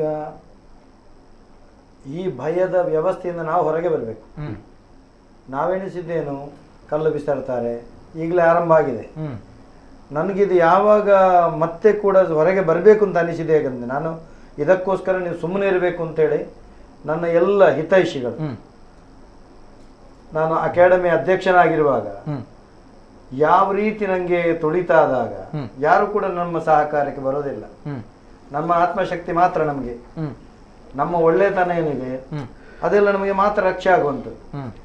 ಮೊನ್ನೆ ಇತ್ತೀಚೆಗೆ ನಾನು ಮಂಗಳೂರು ವಿಶ್ವವಿದ್ಯಾನಿಲಯದಲ್ಲಿ ನಾನೊಂದು ಭಾಷಣವನ್ನು ಮಾಡುವಾಗ ಅದರ ಕಮೆಂಟಲ್ಲಿ ನಾನು ನೇರ ನೋಡ್ತೇನೆ, ನೇರವಾಗಿ ಕೆಟ್ಟದಾಗಿ ಬರೆದು, ಇವನಿಗೆ ಆ ವಿಷಯದಲ್ಲಿ ಮಾತಾಡ್ಲಿಕ್ಕೆ ಆಗುದಿಲ್ಲ, ಇವ ಅವನ ಚೇಳ, ಅವರನ್ನು ಏಕವಚನದಲ್ಲಿ ಬರೆದು ಇವ ಅವನ ಚೇಳ, ಆದ್ದರಿಂದ ಅವ ಮಾತಾಡುವುದಿಲ್ಲ, ಅವನ ಚೇಳ ಅಂತೇಳಿ ಪೆಟ್ಟಿಗೆ ಬಿಡುದು ಬಿಡಿ ಈ ಶಬ್ದಗಳು. ಆದ್ರಿಂದ ಮನುಷ್ಯರು ಸರಿಯಾಗಿ ಯೋಚಿಸ್ಬೇಕು. ನಾನು ಈ ಒಂದು ಮನೆ ಸಂಪರ್ಕ ನಂಗಿದೆ. ನಾನು ನೋಡುದು ಈ ಸಂದರ್ಭದಲ್ಲಿ ಯಾವುದು ಹಿಂದೂಗಳ ಅಲ್ಲದ ಧರ್ಮದವರೆಲ್ಲ ಎಲ್ಲರ ಮನೆಗಳಲ್ಲಿ ಇದನ್ನು ನೋಡುವಂತ ಒಂದು ರಾಜ್ಯ ಮಾಡಿ ನೋಡುದು ಏನಾಯ್ತು ಅಂತೇಳಿ. ಈ ಬುರುಡೆ ಏನಿದೆ ಅಂತ ಪ್ರತಿಯೊಂದು ಮನೆಯಲ್ಲಿ ಒಬ್ಬರ ಬಾಯಲ್ಲೂ ಕೂಡ ಒಳ್ಳೆ ನಮ್ಮ ಸಹಧರ್ಮ, ಈಗ ಒಳ್ಳೆ ಮಾತು ಬರುವುದಿಲ್ಲ. ಬಹಳ ನೋವಾಗ್ತಿದೆ ನೋಡುವಾಗ. ನಾನು ಹೇಳುವಂಥದ್ದು, ಸೌಜನ್ಯ ಅನ್ನುವಂತಹ ಅಮಾಯಕ ಒಂದು ನನ್ನ ಸೊಸೆ ಇದ್ದಾಗೆ, ಅಂತ ಒಂದು ಹುಡುಗಿಯ ಕೊಲೆಗೆ, ಅತ್ಯಾಚಾರಕ್ಕೆ ಯಾರು ಪ್ರಯತ್ನ ಮಾಡೋದಲ್ಲ ಇದು. ಅದಕ್ಕೆ ನ್ಯಾಯ ಸಿಗ್ಬೇಕನ್ನೊಂದು ಹೋರಾಟ ಆಗಲಿ, ಎಲ್ಲರೂ ಹೋರಾಟ ಮಾಡೋದಪ್ಪ, ಮಾತಾಡೋಣ, ಅದು ಸರಿ. ಅದರ ಹೊರತಾಗಿ ಅದನ್ನೇ ನೆವವಾಗಿಟ್ಟುಕೊಂಡು ಪಾಪ ಆ ಒಂದು ಆತ್ಮಕ್ಕೆ ಎಷ್ಟು ನೋವಾಗಿರ್ಬೇಡ. ಈಗ ಆ ಒಂದು ಆತ್ಮಕ್ಕೆ ಹೋಗಿರ್ಲಿಕ್ಕೆ ಹೌದು, ಎಷ್ಟು ನೋವಾಗಿರ್ಬೇಡ. ಇನ್ನೊಂದು ಮಗ್ಗುಲಲ್ಲಿ ಅವಳನ್ನೇ ದೇವತೆಯನ್ನಾಗಿಸಿದ್ದಾರೆ. ಹೌದು, ನೋಡಿ, ಇನ್ನೊಂದು ಮಗ್ಗುಲಲ್ಲಿ ಇನ್ನೊಬ್ಬರು ಪ್ರಶ್ನೆ ಮಾಡ್ಲಿಕ್ಕಿಲ್ವಾ? ಹೌದು, ಅವರೇ ದೇವರಾದ್ರೆ ಅವರೇ ಯಾಕೆ ಶಿಕ್ಷೆ ಕೊಡುದಿಲ್ಲ ಅಂತ ಕೇಳಲಿಕ್ಕಿಲ್ವಾ? ಬರ್ತದೆ. ಧರ್ಮಕ್ಕೆ ಆ ಒಂದು ಆತ್ಮಕ್ಕೆ ಒಂದು ಅಪವಾದ ಅಲ್ಲ. ಅದಕ್ಕೊಂದು ಮೂರ್ತಿಯನ್ನ ಅಳವಡಿಸಿ ಅದಕ್ಕೆ ಪೂಜೆ ಪುನಸ್ಕಾರ ಅದು ಮಾಡಿದ್ರೆ ಅಲ್ಲ ಹೇಳುವಂತದ್ದು. ಹೌದಲ್ಲ, ನೀವೇ ದೇವರು ಅಂತಾದ್ರೆ ನಿಮ್ಗೆ ಶಿಕ್ಷೆ ಕೊಡ್ಲಿಕ್ಕೆ ಆಗುದಿಲ್ಲ ಅಂತ ಕೇಳಲಿಕ್ಕೆ ಆಗುದಿಲ್ಲ. ನಾವು ಹೇಳುವಂತ ಎಂತ ಎಲ್ಲ ಒಂದು ನಂಬಿಕೆಯ ಮೇಲೆ ಪ್ರಹಾರ, ನಂಬಿಕೆಯ ಮೇಲೆ ಪ್ರಹಾರ ಮಾಡುವಂತ ವ್ಯವಸ್ಥೆ. ನಾನು ಒಂದು ಹೇಳುವಂಥದ್ದು ಎಲ್ಲ ಮಂದಿಗಳಲ್ಲಿ, ನಾನಂತೂ ಸೌಜನ್ಯ ಪರ, ಇನ್ನೊಂದು ಸತ್ಯದ ಪರ. ನಾನಂತೂ ಸೌಜನ್ಯನೇ ಪರ. ಯಾಕಂತ ಹೇಳಿದ್ರೆ ನಾಳಿನ ದಿವಸ ಸನಾತನ ಸಂಸ್ಕೃತಿ ಹೆಣ್ಮಕ್ಕಳ ಮೇಲೆ ಯಾವ ರೀತಿ ಅತ್ಯಾಚಾರ ಆಗ್ತಿದೆ. ಸೌಜನ್ಯನಂತ ಸಹಸ್ರ ಹೆಣ್ಮಕ್ಕಳ ಮೇಲೆ, ಸಹಸ್ರ ಗೋವುಗಳ ಮೇಲೆ ಆಗ್ತಾ ಇದೆ, ಅನ್ಯಾಯ ಆಗ್ತಾ ಇದೆ. ಸಜ್ಜನರ ಮೇಲೆ ಅನ್ಯಾಯ ಆಗ್ತಾ ಇದೆ. ಎಲ್ಲವನ್ನು ವಿರೋಧಿಸ್ಬೇಕು, ನಾವು ಎಲ್ಲವನ್ನು ವಿರೋಧಿಸ್ಬೇಕು. ಆಯ್ತಾ? ಈ ರೀತಿ ಇರುವಾಗ ಈ ಒಂದು ವಿಭಾಗದಲ್ಲಿ ಸೌಜನ್ಯ ಹೋರಾಟ ಯಾವುದೇ ಕಾರಣಕ್ಕೂ ದಿಕ್ಕು ತಪ್ಪಾರದು. ಸೌಜನ್ಯನ ಹೋರಾಟ ಒಂದು ಪ್ರಾರ್ಥನೆ, ಎಲ್ಲರೂ ಕೂಡ ಸೌಜನ್ಯ ಏನು ಪರ ವಿರೋಧ ಅಂತ ಹೇಳ್ತಾರೆ, ಎಲ್ಲರೂ ಸೇರಿ ಮಂಜುನಾಥನಲ್ಲಿ ಅಲ್ಲಿ ಹೋಗಿ ಪ್ರಾರ್ಥನೆ ಮಾಡ್ಬೇಕಂದ್ರೆ ಇಲ್ಲಿಂದ ಹೃದಯದಿಂದ ಪ್ರಾರ್ಥನೆ ಮಾಡುವವರು ಮಂಜುನಾಥ, ಅಣ್ಣಪ್ಪ, ಯಾರು ಸೌಜನ್ಯನಿಗೆ ಇಂಥ ಒಂದು ದಾರುಣ ಸ್ಥಿತಿ ತಂದಿದ್ದಾರೋ ಅವ ಹುಚ್ಚು ಹಿಡಿದು ಅಲೆದಾಡಬೇಕು. ಎಲ್ಲರ ಬಾಯಿಂದ ಈ ಮಾತುಗಳು ಬರ್ಬೇಕು. ಬರ್ತಾ ಇದೆ, ನಾನು ಬಂದಿದೆ. ಯಾಕಂತ ಹೇಳಿದ್ರೆ ನನ್ನ ಕಣ್ಣೆದುರು ನಡೆದ ಘಟನೆ ಹೇಳುವಂಥದ್ದು. ನಮ್ಮ ಅಣ್ಣಪ್ಪನಿಗೆ ಶಕ್ತಿ ಇಲ್ವೋ, ಇಲ್ಲಿ ದೈವಗಳ ಶಕ್ತಿ ಇಲ್ವೋ, ಯಾಕೆ ಕಾಣಿಸ್ತಾ ಇಲ್ಲ ಅಂತ ನಾವು ಪ್ರಶ್ನೆ. ನನ್ನ ಊರಲ್ಲಿ ಒಂದು ಘಟನೆ ಆಗಿದೆ. ಒಬ್ಬ ಪಾತ್ರಿಯ ತಂದೆಯ ಪಾತ್ರಿಯ ಭೂಮಿಯನ್ನೇ ಎಲ್ಲ ಒಳಗೆ ಹಾಕಿ, ಅದು ದೊಡ್ಡ ಪ್ರತಿಷ್ಠಿತ ಭೂಮಿಯನ್ನೊಳಗೆ ಹಾಕಿ ಕಟ್ಟಗಳಿಗೆ ದೈವ ಹೇಳಿದಾಗ್ಲೂ ಕೂಡ ಏನು ಕೊಡದಿದ್ದಾಗ ಈ ಎಂಚ ಪೋಪ ನಿನ್ನನ್ನೆನ್ನ ಮಾವಿಡೆಯನ್ನು ತೂವಂಬೆ ಅಂತ ಹೇಳಿರುವಂಥದ್ದು ದೈವ 1 ವರ್ಷ ಹೋಗ್ಲಿಲ್ಲ ಅಂತೇಳಿ ಅಂಥದ್ದೆಲ್ಲ ಶಿಕ್ಷೆ ಸಿಕ್ಕಿದೆ. ನಾನು ಯೋಚಿಸುವಂಥದ್ದು, ಇದಕ್ಕೆ ಯಾಕೆ ಶಿಕ್ಷೆ ಸಿಗ್ತಾ ಇಲ್ಲ? ಯಾಕೆ ಸಿಗ್ತಾ ಇಲ್ಲ? ಯಾಕಂತ ಹೇಳಿದ್ರೆ ದೇವರಿಗೂ ತಲೆಬಿಸಿ ಆಗಿದೆ. ನಾನು ಶಿಕ್ಷೆ ಕೊಡ್ಬೇಕಂತಿದ್ದೇನೆ, ಇವರೇ ಕೊಡ್ತಾರಂತಾದ್ರೆ ನಾನೇನು ಮಾಡೋದು? ಸರಿಯಾಗಿ ಒಂದು ವೇಳೆ ಯಾರನ್ನು ಆರೋಪಿಸ್ತೇವೆ ಅಂಥವರು ಒಂದು ವೇಳೆ ಆ ರೀತಿ ಮಾಡಿದ್ದೇ ಹೌದಾಗಿದ್ದಲ್ಲಿ ಇಷ್ಟೊತ್ತಿಗೆ ಅಂತ ಒಂದು ಏನು ಹೇಳ್ತಾರೆ ಆ ತಪ್ಪಿಗೆ ಪ್ರಾಯಶ್ಚಿತ ಖಂಡಿತ ದೈವಗಳು ಕೊಡ್ತಾ ಇತ್ತು. ಅದು ಅಗ್ನಿ ಕ್ಷೇತ್ರ. ಮತ್ತೆ ಈಗ ಧರ್ಮದೇವತೆಗಳು ಯಾರು ಆ ಮಣ್ಣಿನಲ್ಲಿ ಇದ್ದಾರಲ್ಲ, ಅಗ್ನಿ ಕ್ಷೇತ್ರ ಅದು ಸಾಮಾನ್ಯ ಕ್ಷೇತ್ರ ಅಲ್ಲ, ಧರ್ಮಸ್ಥಳ. ಎಲ್ಲಿ ಬರವಿಗೆ ಅಂದ್ರೆ ನಾವೆಲ್ಲ ಇವಾಗ ಮಕ್ಕಳು ನಾವು ಬೆಳೀತಾ ಬಂದು ನಾವು ಧರ್ಮಸ್ಥಳದ ಹೆಸರು ಹೇಳ್ತೇವೆ. ನಮ್ಮ ಹಿರಿಯವರು ಧರ್ಮಸ್ಥಳದ ಹೆಸರನ್ನು ಹೇಳ್ತಿರ್ಲಿಲ್ಲ. ಅಷ್ಟು ಭಯ. ಒಂದು ಶಬ್ದ ನಮ್ಗೆ ವಾಕ್ ಅಂತ ಹೇಳ್ತೀವಲ್ಲ, ಆ ವಾಕ್ ಅಣ್ಣಪ್ಪನಿಗೆ ಕಟ್ಟಬಾರದು ಅನ್ನುವ ಮಾತು ನಮ್ಮ ಹಿರಿಯವರಲ್ಲಿ ಇದ್ದದ್ದು. ಅಲ್ಲಿ ಹೆಸರನ್ನು ಹೇಳ್ತಿರ್ಲಿಲ್ಲ. ಇವತ್ತು ನಾವೆಲ್ಲ ಹೆಸರು ಹೇಳ್ತೇವೆ ಅಂದ್ರೆ ನಾವು ಆಧುನಿಕವಾಗಿ ಬೆಳೆದಿದ್ದೇವೆ. ಆದ್ರೆ ಅಕ್ಕಿಯನ್ನ ಬೇಯಿಸದೆ ಯಾರು ಊಟ ಮಾಡುದಿಲ್ವಾ? ಎಷ್ಟೇ ಬೆಳೆ ಇಲ್ಲಿ. ಇದರಲ್ಲಿ ಒಂದು ಚಿಕ್ಕ ನಾನು ಕಂಡದ್ದು, ನಮ್ಮ ಒಂದು ಕೆಲವು ಮಂದಿರಗಳಿಗೆ, ಬಡ ದೇವಸ್ಥಾನಗಳಿಗೆ ಸುಬ್ರಹ್ಮಣ್ಯದಿಂದ, ಸೌತಡ್ಕದಿಂದ, ಪುಣ್ಯಕ್ಷೇತ್ರದಿಂದ ಅನ್ನದಾನಕ್ಕೆ ವಸ್ತುಗಳು ಬರ್ತದೆ. ಮೊನ್ನೆ ಒಂದು ಕ್ಷೇತ್ರಕ್ಕೆ ನಾವು ಒಂದು ಕೇಳುವಾಗ ಅಲ್ಲಿಂದ ಬಂತು, ಇಲ್ಲಿ ಭಕ್ತರು ಬರದೇ ಆಗಿದೆ, ಧರ್ಮಸ್ಥಳಕ್ಕೆಲ್ಲ ಇಲ್ಲಿ ಭಕ್ತರು ಬರದೇ ಆಗಿದೆ. ಇದು ಇಷ್ಟು ಬರ್ತಾ ಇದ್ದದ್ದು ಇಷ್ಟು ಬರ್ತಾ ಇದೆ, ವರ್ಷಕ್ಕೆ ಇಷ್ಟು ಕೊಡ್ತಾ ಇದ್ವಿ, ನಮಗೆ ಏನು ಕೊಡ್ಲಿಕ್ಕೆ ಸಾಧ್ಯ ಇಲ್ಲದ ಪರಿಸ್ಥಿತಿ ಆಗಿದೆ ಅಂತ ಒಂದು ದೊಡ್ಡ ಕ್ಷೇತ್ರದಲ್ಲಿ ಹೇಳುವಂಥದ್ದು. ಧರ್ಮಸ್ಥಳಕ್ಕೆ ಸಾಮೀಪ್ಯ ಕ್ಷೇತ್ರ. ಹಾಗಾದ್ರೆ ಒಂದು ಯೋಚಿಸಬೇಕು, ಸನಾತನ ಸಂಸ್ಕೃತಿಯನ್ನ ಪೋಷಿಸಬೇಕಾದಂತ ಉಪಾಸನೆ ಮಾಡುವಂತ ಹಿಂದೂಗಳು ಇದು ನಮ್ಮ ಕ್ಷೇತ್ರವನ್ನ ಸರ್ವನಾಶಕ್ಕೆ ಮಾಡುವಂತ ಷಡ್ಯಂತ್ರ. ಇದನ್ನು ಅರ್ಥ ಮಾಡ್ಕೊಳ್ಬೇಕು. ಇಲ್ಲಿಗೆ ಯಾವುದೇ ಹರಕೆ ಬರಬಾರ್ದು, ಇಲ್ಲಿ ಯಾವುದೇ ಕಾಣಿಕೆಗಳು ಬರಬಾರ್ದು. ಈಗ ಸಾಮಾಜಿಕ ಜಾಲತಾಣಗಳನ್ನು ನೀವು ಗಮನಿಸಿದ್ರೆ ಅವರೇ ಹೇಳ್ತಾರೆ.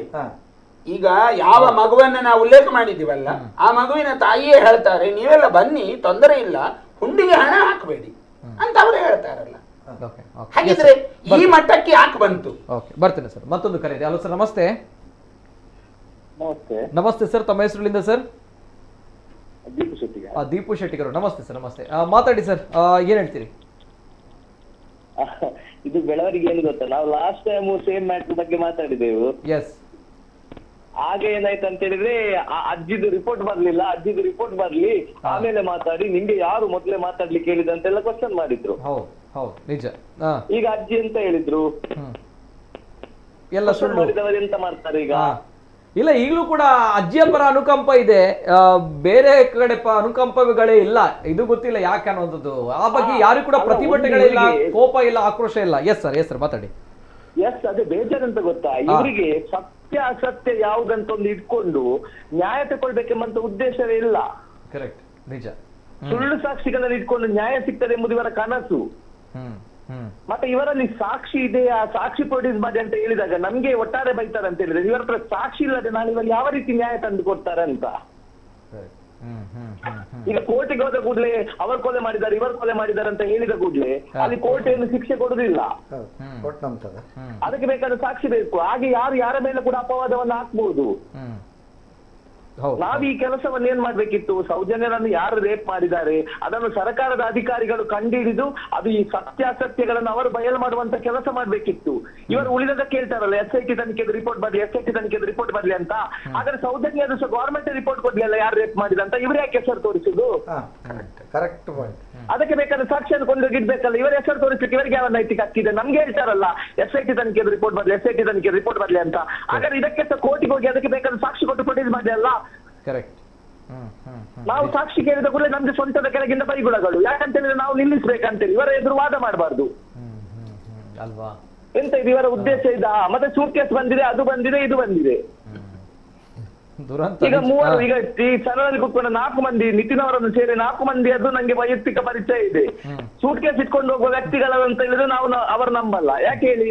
ಸಮಾಜಕ್ಕೆ ಒಳ್ಳೆ ಮಾಡಿದವರು, ಈಗ ಸ್ವಾಮೀಜಿ ಆಗಿರ್ಬೋದು ಅಥವಾ ನಮ್ಮ ಊರಿನವರೇ ಶೆಟ್ಟಿದ್ದಾರೆ, ಅವರ ಹಲವಾರು ದೇವಸ್ಥಾನಗಳ ಒಳ್ಳೆ ಕೆಲಸಗಳನ್ನು ಮಾಡಿದ್ದಾರೆ, ಕರ್ತರ್ ಸಾರ್ ಇದ್ದಾರೆ, ದೈವಗಳ ಬಗ್ಗೆ ಒಳ್ಳೆ ರೀತಿಯ ಇದು ಮಾಡ್ತಾ ಇದ್ದಾರೆ. ನೀವು ಸಮಾಜದಲ್ಲಿ ಒಳ್ಳೆಯದು ತಿಳಿಸ್ತಾ ಇದ್ದೀರಾ, ಅದು ಬೇಡ. ಒಳ್ಳೆ ವ್ಯಕ್ತಿಗಳದ್ದು ಬೇಡ. ನಮಗೆ ಅಜ್ಜಿ ಬೇಕು. ಯಾರೋ ಒಬ್ಬ ಮುಖಕ್ಕೆ ತೊಟ್ಟೆ ಹಾಕಿಕೊಂಡು ಬರ್ತಾನಲ್ಲ, ಅವ ಬೇಕು, ಅವ ಸತ್ಯ. ದೀಪಣ್ಣ ಅಲ್ಲ, ನಮ್ಮ ಊರಿನವರ ಸತ್ಯ ಅಲ್ಲ. ಯಾವುದೋ ಒಂದು ಬೇರೆ ತಮಿಳುನಾಡಿನಿಂದ ಬಂದು ಇಲ್ಲಿ ಧರ್ಮಗಳನ್ನ ಹಾಳು ಮಾಡ್ಲಿಕ್ಕೆ ಎಂತೆಂತ ಪ್ಲಾನ್ ಮಾಡ್ತಾನಲ್ಲ, ಅವ ಸತ್ಯ. ಎಲ್ಲ ಅಜ್ಜಿ ಹೇಳಿದ್ರು, ನಾನು ಹೇಳಿದ್ರು ಊರಿನವರ ಸತ್ಯ ಅಲ್ಲ. ನಾವು ಸತ್ಯ ಬೇಕಂತೇಳಿ ದೈವ ದೇವಕ್ಕೆ ಕೈ ಮುಗಿದು ದೀಪ ಇಡುವವರ ಸತ್ಯ ಅಲ್ಲ. ದೈವದ ಜೀರ್ಣೋದ್ಧಾರ ಆಗ್ಬೇಕಂತೇಳಿ ಕುತ್ಕೊಂಡಿದಾರಲ್ಲ, ಅವರು ಸತ್ಯ ಅಲ್ಲ. ಗಿರಿಧರನ್ನು ಎಷ್ಟೋ ದೈವ ದೇವರುಗಳ ಕೆಲಸ ಮಾಡಿದ್ದಾರೆ, ಎಷ್ಟೋ ಜೀರ್ಣೋದ್ಧಾರಕ್ಕೆ ಸ್ವಂತ ಕೈಯಿಂದ ಇದಾಕಿ ಮಾಡ್ತಿದ್ದಾರೆ, ಅವರು ಸತ್ಯ ಅಲ್ಲ. ಸ್ವಾಮೀಜಿಗಳು ಧರ್ಮದಕ್ಕೋಸ್ಕರ ಹಲವಾರು ಇದು ಕೊಡ್ತಾರೆ, ಅವರು ಸತ್ಯ ಅಲ್ಲ. ಮಂಗಳೂರಿನಲ್ಲಿ ಆಗುವ ಹಲವಾರು ಸಮಸ್ಯೆ ಬಗ್ಗೆ ನಿತಿನ್ ಅವರು ವಾಯ್ಸ್ ರೈಸ್ ಮಾಡ್ತಾರೆ, ಅವರು ಸತ್ಯ ಅಲ್ಲ. ಸತ್ಯ ಯಾರು ಹೇಳಿ? ಎಲ್ಲಿಂದಲೋ ಬಂದು ಮಾಸ್ಕ್ ಹಾಕಿಕೊಂಡು ಬಂದು ನನಗೆ ಈಗ ಇದಾಗಿದೆ ಅಂತ ಹೇಳುವ ಸತ್ಯ. ಎಲ್ಲಿಂದಲೋ ಬಂದ ಒಂದು ಅಜ್ಜಿ ಹೇಳಿದ್ರು ಸತ್ಯ ನಮ್ಗೆ. ಇಲ್ಲ ಅಜ್ಜಿ ಯಾವುದು ತನಿಖೆ ಬೇಡ, ಅದು ಅವರು ಹೇಳಿದ್ದು ಸತ್ಯ. ಅವರಿಗೆ ಇದಾಗ್ತದೆ, ಸೌಜನ್ಯನ ದಾರಿ ತಪ್ಪಿಸ್ತೇವೆ ಅಂತ ಹೇಳ್ತಾರೆ. ಈಗ ನಾಳೆ ನಾನು ಬರ್ದಿರ್ತೇನೆ, ಒಂದು ಪುಸ್ತಕದಲ್ಲಿ ಬರ್ದಿರಿ, ನಾಳೆ ಏನ್ ಹೇಳ್ತಾರೆ ಅಂತ ಹೇಳಿದ್ರೆ ನಮಗೆ ಇದೆಲ್ಲ ಬೇಡ, ನಮಗೆ ಸೌಜನ್ಯನಿಗೆ ನ್ಯಾಯ ಬೇಕಂತ ಹೇಳ್ತೇವೆ. ನಾವು ಫಸ್ಟ್ ಇಂದ ಅದನ್ನೇ ಹೇಳ್ತಾ ಇರೋದು. ಅದರ ನಡುವೆ ಕಥೆಗಳನ್ನ ಯಾರು ತಂದದ್ದು? ಕರೆಕ್ಟ್. ಕಳೆದ ಬಾರಿಯೂ ಕೂಡ ನಾವು ದೀಪು ಅವರೇ, ಕಳೆದ ಬಾರಿ ಕೂಡ ನೀವು ನಮ್ಮ ಚರ್ಚೆಯಲ್ಲಿ ಬಂದಾಗ ನಾವು ಮಾತಾಡಿದ ವಿಚಾರವೇ ಅದೇ, ಸೌಜನ್ಯ ನ್ಯಾಯ ಸಿಗ್ಬೇಕು ಅನ್ನೋದು. ಯಾರೊಬ್ರು ಕೂಡ ಆ ಒಂದು ವಿಚಾರದ ಬಗ್ಗೆ ನಾವು ಯಾವತ್ತೂ ಕೂಡ ಆಗ್ಬಾರ್ದು, ಸಿಗ್ಬಾರ್ದು ಅಂತ ಹೇಳಲೇ ಇಲ್ಲ. ಜೊತೆಗೆ ಹೇಳೋದು ಕೂಡ ಇಲ್ಲ, ಅವರು ಮನುಷ್ಯರೇ ಅಲ್ಲ, ಅದು ಸಾಧ್ಯವೇ ಇಲ್ಲ, ಅದು ಬಿಟ್ಟು ಹಾಕಿ. ಆದ್ರೆ ಪ್ರತಿ ಬಾರಿ ಕೂಡ ಅದೇ ಚರ್ಚೆ ಆಗ್ತಾ ಇದೆ, ಚರ್ಚೆ ಆಗ್ಬೇಕು. ಯಾಕಂದ್ರೆ ಸೌಜನ್ಯ ನ್ಯಾಯ ಸಿಗ್ಬೇಕು. ಆದ್ರೆ ಇಲ್ಲಿ ತಾವು ಹೇಳಿದಾಗೆ ಅಜ್ಜಿ ಹೇಳಿದ್ರು, ನಾನು ಹೇಳಿದ್ರು ಸುಳ್ಳು ಅಂತ ಹೇಳಿದ್ರು ಕೂಡ ಆ ಬಗ್ಗೆ ಅನುಕಂಪ ಇದೆ, ಯಾರಿಗೂ ಕೂಡ ಕೋಪ ಇಲ್ಲ. ಜೊತೆಗೆ ಈ ಕಡೆಯಿಂದ ಮಾಸ್ಕ್ ಮ್ಯಾನ್ ಮಾಡಿದಂತಹ ಸುಳ್ಳು, ಆ ಬುರುಡೆಗಳು, ಜೊತೆಗೆ ಎಲ್ಲ ಅಗೆದು ಅಲ್ಲ ಹಾಕಿ, ಮಣ್ಣನ್ನ ಹಾಳು ಮಾಡಿ ಹಾಕಿ, ನಮ್ಮ ನಂಬಿಕೆಗಳನ್ನ ದ್ರೋಹ ಮಾಡಿ, ನಂಬಿಕೆ ದ್ರೋಹವನ್ನು ಮಾಡಿ, ಯಾರು ಕೂಡ ಆ ಬಗ್ಗೆ ಮಾತಾಡ್ತಿಲ್ಲ. ಇದು ನಮ್ಮ ದುರಂತ ಅನ್ನೋದು ಗೊತ್ತಿಲ್ಲ. ಜೊತೆಗೆ ಇನ್ನೊಬ್ಬರ ವಿಚಾರವಾಗಿ ಕೂಡ ನಾವು ಮಾತಾಡಿದಾಗ, ಯೂಟ್ಯೂಬ್ಗಳ ಬಗ್ಗೆ ನಾನು ಮಾತಾಡಿದಕ್ಕೆ ಬಹಳಷ್ಟು ನನಗೆ ಈಗ ಮಾತಾಡಿದ್ರು. ಎನಿವೆ, ನೋ ಇಶ್ಯೂಸ್, ಏನ್ ಮಾಡಕ್ಕಾಗಲ್ಲ. ಅದೇ ಇನ್ನೊಬ್ರು ನೀವು ಬೇಡ ಬಿಟ್ಟಾಕಿ. ಎಸ್ ದೀಪ ಅವ್ರು, ಥ್ಯಾಂಕ್ ಯು, ಧನ್ಯವಾದಗಳು ಸರ್. ನಾವು ದೀಪಣ್ಣ ಕೇಳ್ತೇವೆ, ದೀಪಣ್ಣ ನಾವೆಲ್ಲ ಒಂದು ಹೊತ್ತಿನಲ್ಲಿ ಯಾವಾಗ ಈ ಹೋರಾಟದ ಪರವಾಗಿದ್ದವರು, ಹೌದಪ್ಪ ಗೊತ್ತಿದೆ, ಅಲ್ಲಲ್ಲ ಆ ಪರವಾಗಿದ್ದವರು, ಯಾವಾಗ ಇದು ಧರ್ಮಪೀಠಕ್ಕೆ ಬಂತು, ಯಾವಾಗ ಧರ್ಮಾಧಿಕಾರಿಗಳ ಬಗ್ಗೆ ಬಂತು, ಯಾವಾಗ ಕೆಟ್ಟ ಕೆಟ್ಟ ಶಬ್ದಗಳು ಬಂತು, ಆಮೇಲೆ ನಾವು ವಿಮುಖ. ಹೌದೌದು, ನಾವೆಲ್ಲ ದೀಪಣ್ಣ ನಾವೆಲ್ಲ ಮೊದಲೆಲ್ಲ ಹೇಗೆಂತ ಹೇಳಿದ್ರೆ, ಈ ಸೌಜನ್ಯ ನ್ಯಾಯ ಸಿಗಬೇಕು ಅಂತೇಳಿ ನಾವು ಬಹಳ ಇದು ನೋವಿನಿಂದ ಇದ್ವಿ. ಆದ್ರೆ ಯಾವಾಗ ಇದು ದಿಕ್ಕು ತಪ್ಪಿತು, ಇದು ಧರ್ಮಪೀಠದೆಡೆಗೆ ಹೋಯ್ತು, ಯಾರು ಒಂದು ಧರ್ಮದ ಬಗ್ಗೆ ಅನ್ಯಾಯ ಮಾಡ್ಲಿಕ್ಕೆ ಹೊರಟರು, ಕೆಟ್ಟದಾಗಿ ಮಾತಾಡ್ಲಿಕ್ಕೆ ಬಂದ್ರು, ಅಲ್ಲಿಗೆ ತಪ್ಪಿ ಹೋಯ್ತು. Yes sir, thank you sir. Yes, ಬಹಳಷ್ಟು ಕರೆಗಳಿದೆ, ದಯಮಾಡಿ ಕ್ಷಮಿಸಿ. ಒಂದ್ ಕಡೆಯಿಂದ ನೆಟ್ವರ್ಕ್ ಇಶ್ಯೂಸ್ ಇದೆ, ಮತ್ತೊಂದು ಕಡೆ ತಾವು ಕರೆ ಮಾಡಿದಾಗ ತಮ್ಮ ಟಿವಿ ವಾಲ್ಯೂಮ್ ಮ್ಯೂಟ್ ಮಾಡಿ ಅಂತ ಹೇಳಿದ್ರೆ ತಮ್ಮ ಕರೆಯನ್ನ ಕನೆಕ್ಟ್ ಮಾಡ್ಲಿಕ್ಕೆ ಆಗಲ್ಲ, ಸಮಯದ ಅಭಾವ ಕೂಡ ತುಂಬಾನೇ ಇದೆ. ಸೊ ಹಾಗಿದ್ದಾಗ ನಾನು ಕೊನೆಯದಾಗಿ ನಮ್ಮ ಧರ್ಮ ಸಂರಕ್ಷಣಾ ಸಮಿತಿ ಮತ್ತು ಶ್ರೀ ಕ್ಷೇತ್ರ ಧರ್ಮಸ್ಥಳ ಭಕ್ತಾಭಿಮಾನಿಗಳು ಇವರ ನೇತೃತ್ವದಲ್ಲಿ ನಡೀತಾ ಇರುವಂತಹ ಶುಕ್ರವಾರ ನಡೀತಾ ಇರುವಂತಹ ಕಾರ್ಯಕ್ರಮ, ಈ ಕಾರ್ಯಕ್ರಮ ಧರ್ಮ ಜಾಗೃತಿ ಸಮಾವೇಶ. ಈ ಬಗ್ಗೆ ನಾನು ನೇರವಾಗಿ ಕ್ವಿಕ್ ಆಗಿ 3 ಅತಿಥಿಗಳಲ್ಲೂ ಕೂಡ ನಾನು ರಿಯಾಕ್ಷನ್ಗಳನ್ನು ತೆಗೆದುಕೊಳ್ತಾ ಹೋಗ್ತೀನಿ. ಎಸ್ ಸರ್, ಗಿರಿಧರ್ ಶೆಟ್ರು, ಈ ಕಾರ್ಯಕ್ರಮ ಶುಕ್ರವಾರ ನಡೀತಾ ಇರುವಂತದ್ದು, ಜೊತೆಗೆ ಯಾರೆಲ್ಲ ಇದರಲ್ಲಿ ಪ್ರಮುಖವಾಗಿ ಭಾಗವಹಿಸಲಿದ್ದಾರೆ, ಈ ಬಗ್ಗೆ ಏನಾದರೂ ಇದೆಯಾ ಸರ್ ಮಾಹಿತಿ? ಇದರಲ್ಲಿ ಮಂಗಳೂರಿಂದ ದಕ್ಷಿಣ ಕನ್ನಡ ಜಿಲ್ಲೆಯಿಂದ ಎಲ್ಲ ಪ್ರಮುಖರು ಅಲ್ಲಿ ದೇವಸ್ಥಾನಕ್ಕೆ ಬರ್ತಾರೆ. ಮತ್ತೆ ದೇವಸ್ಥಾನದ ವತಿಯಿಂದ ಅದೆಲ್ಲ ಅವರು ವ್ಯವಸ್ಥೆ ಮಾಡ್ಕೊಂಡಿದ್ದಾರೆ ಅಲ್ಲಿ ದೇವಸ್ಥಾನದಲ್ಲಿ. ಈಗ ಇತರರು ಕೂಡ ಭಾಗಿಯಾಗಬೇಕು ಅಂತ ಹೇಳಿದ್ರೆ ಹೇಗೆ? ಇತರರು ಅಂದ್ರೆ ಎಲ್ಲ ಪ್ರಮುಖರು ನಾವು ಇಲ್ಲಿಂದ ಅಡ್ಯಾರ್ ಗಾರ್ಡನ್ ಇಂದ ಬರಬಹುದು, ಅಥವಾ ಡೈರೆಕ್ಟ್ ಅಲ್ಲಿ ಬರುವವರು 1 ಗಂಟೆಗೆ ಅಲ್ಲಿ ದೇವಸ್ಥಾನದಲ್ಲಿ ಇರಬೇಕು, ಮಧ್ಯಾಹ್ನ 1 ಗಂಟೆಗೆ. ಮತ್ತೆ 2 ಗಂಟೆಗೆ ಸಾಮೂಹಿಕ ಪ್ರಾರ್ಥನೆ ಮಾಡಿ ಅಲ್ಲಿಂದ ನಾವು ಆ ಸಭಾಂಗಣಕ್ಕೆ ಹೋಗಿ ಅಲ್ಲಿ ಒಂದು ರಿಜಿಸ್ಟ್ರೇಷನ್ ಮಾಡಿ ಮತ್ತೆ ಸಭೆ ನಡೀಲಿಕ್ಕಿದೆ. 3 ದಕ್ಷಿಣ ಕನ್ನಡ, ಉಡುಪಿ, ಕಾಸರಗೋಡು ಜಿಲ್ಲೆ. ಓಕೆ, ದೇವಸ್ಥಾನ, ಬಸದಿ, ಭಜನಾ ಮಂದಿರ, ಗರೋಡಿ, ಮಹಿಳಾ ಮಂಡಳ ಅದೆಲ್ಲ ಸೇರಿಕೊಂಡು ಕಾಣ್ತದೆ. ಓಕೆ, ಎಲ್ಲ ಪ್ರಮುಖರು ನಮ್ಮ ಒಂದು ಎಲ್ಲ ಒಟ್ಟು ಸೇರಿ ನಾವೆಲ್ಲ ಜೊತೆಯಾಗಿದ್ದೇವೆ ಅಂತ ಹೇಳುವಂಥ ಒಂದು ಸಂದೇಶವನ್ನು ನಾವು ಸಮಾಜಕ್ಕೆ ಕೊಡಬೇಕಷ್ಟೇ. ಓಕೆ ಓಕೆ ಓಕೆ, ನಮ್ಮ ಧರ್ಮ ಉಳಿಬೇಕು ಅನ್ನೋ ನಿಟ್ಟಿನಲ್ಲಿ ಅಲ್ಲ ಸರ್? ಅಲ್ಲ, ಉಳಿಬೇಕು ಅಂತಂದ್ರೆ ಈಗ ನಮ್ಮಲ್ಲಿ ಬಹಳಷ್ಟು ಭಜನಾ ಮಂದಿರಗಳು, ಬಹಳಷ್ಟು ದೇವಸ್ಥಾನಗಳು, ಬಹಳಷ್ಟು ದೈವಸ್ಥಾನಗಳು ಆ ಕ್ಷೇತ್ರದ ನೆರಳಿನಿಂದಲೇ ನಡೆದಿದೆ. ಬಹಳಷ್ಟು ದೈವಸ್ಥಾನಗಳು ಜೀರ್ಣೋದ್ಧಾರಕ್ಕೆ ಹೊರಟಾಗ ಅಪೇಕ್ಷೆ ಅಲ್ಲ ಅದು. ಅಂದ್ರೆ ಅಲ್ಲಿಂದೊಂದು ಪ್ರಸಾದ ರೂಪದಲ್ಲಿ ನಮಗೇನಾದ್ರೂ ಸಿಕ್ಕಿದ್ರೆ, ಈಗ ಗಿರಿಧರಣ್ಣ ಬಹಳ ಕ್ಷೇತ್ರಗಳನ್ನು ನಡೆಸಿಕೊಂಡವರು, ಕಟೀಲಿನಿಂದ ಹಿಡಿದು ಬಹಳ ಬ್ರಹ್ಮ ಕಲಶಗಳನ್ನ ಮಾಡಿಕೊಂಡವರು. ಮೊನ್ನೆ ಕುಂಜಿರ ಇದು ನಮ್ಮ ಇಲ್ಲಿಯ ವಾಜಿಲಾಯ ದೈವಸ್ಥಾನದ ಜೀರ್ಣೋದ್ಧಾರ ಮಾಡಿದವರು. ಇವರಲ್ಲೆಲ್ಲ ಅಪೇಕ್ಷೆ ಏನಿರ್ತದೆ ಗೊತ್ತಾ? ಇವರಿಗೆ ತುಂಬಾ ಭಾರ ಇರ್ತದೆ. ಸಂಪನ್ಮೂಲಗಳನ್ನ ಕ್ರೋಢೀಕರಣ ಮಾಡಬೇಕು, ಎಲ್ಲಿಂದಲೂ ತರಬೇಕು, ಅವರಿವರನ್ನ ಮಾತಾಡಿಸ್ಬೇಕು, ತುಂಬಾ ಕಷ್ಟ ಇದೆ ಇವರಿಗೆ. ಆ ಕ್ಷೇತ್ರದ ಒಂದು ಪ್ರಸಾದ ಬಂದ್ರೆ ಎಲ್ಲವೂ ಹಗುರ ಆಗ್ತದೆ ಅನ್ನುವ ನಂಬಿಕೆ. ಈ ನಂಬಿಕೆಯಿಂದ ಕ್ಷೇತ್ರಗಳು ಬೆಳೆದಿದೆ. ಎಷ್ಟೋ ಭಜನಾ ಮಂದಿರ, ಈಗ ನಮ್ಮ ಗಂಧಕಾಡಿನ ದುರ್ಗಾ ಪರಮೇಶ್ವರಿ ಭಜನಾ ಮಂದಿರ ಇವತ್ತು ನಿನ್ನೆ ಅಲ್ಲ, 4 ತಲೆಮಾರುಗಳ ಹಿಂದೆ ಅಲ್ಲಿಗೆ ನಿಧಿ ಬಂದಿದೆ. ಆವಾಗ ಹಾಗಿರುವುದರಿಂದ ಇವತ್ತೇನಾಗಿದೆ, ಆ ಭಜನಾ ಮಂದಿರಗಳು ಅಥವಾ ಬಸದಿಗಳು ಅಥವಾ ಮಹಿಳಾ ಮಂಡಳಗಳು ಅಥವಾ ಯುವಕ ಸಂಘ ಇತ್ಯಾದಿಗಳು ಏನಿದ್ದಾವಲ್ಲ, ಇವರೆಲ್ಲರೂ ಕೂಡ ಒಂದಲ್ಲ ಒಂದು ರೀತಿಯಲ್ಲಿ ಧರ್ಮಸ್ಥಳದ ರಣವನ್ನ ಅನುಸರಿಸಿಕೊಂಡೇ ಬಂದವರು. ಅರ್ಥಾತ್ ಅದು ಒಂದು ಪ್ರಸಾದ. ಋಣ ಅಂದ್ರೆ ನಮಗದು ತೀರಿಸಲಾಗದ ಒಂದು ಬಾಂಧವ್ಯ, ಒಂದು ಅವಿನಾಭಾವ ಸಂಬಂಧ.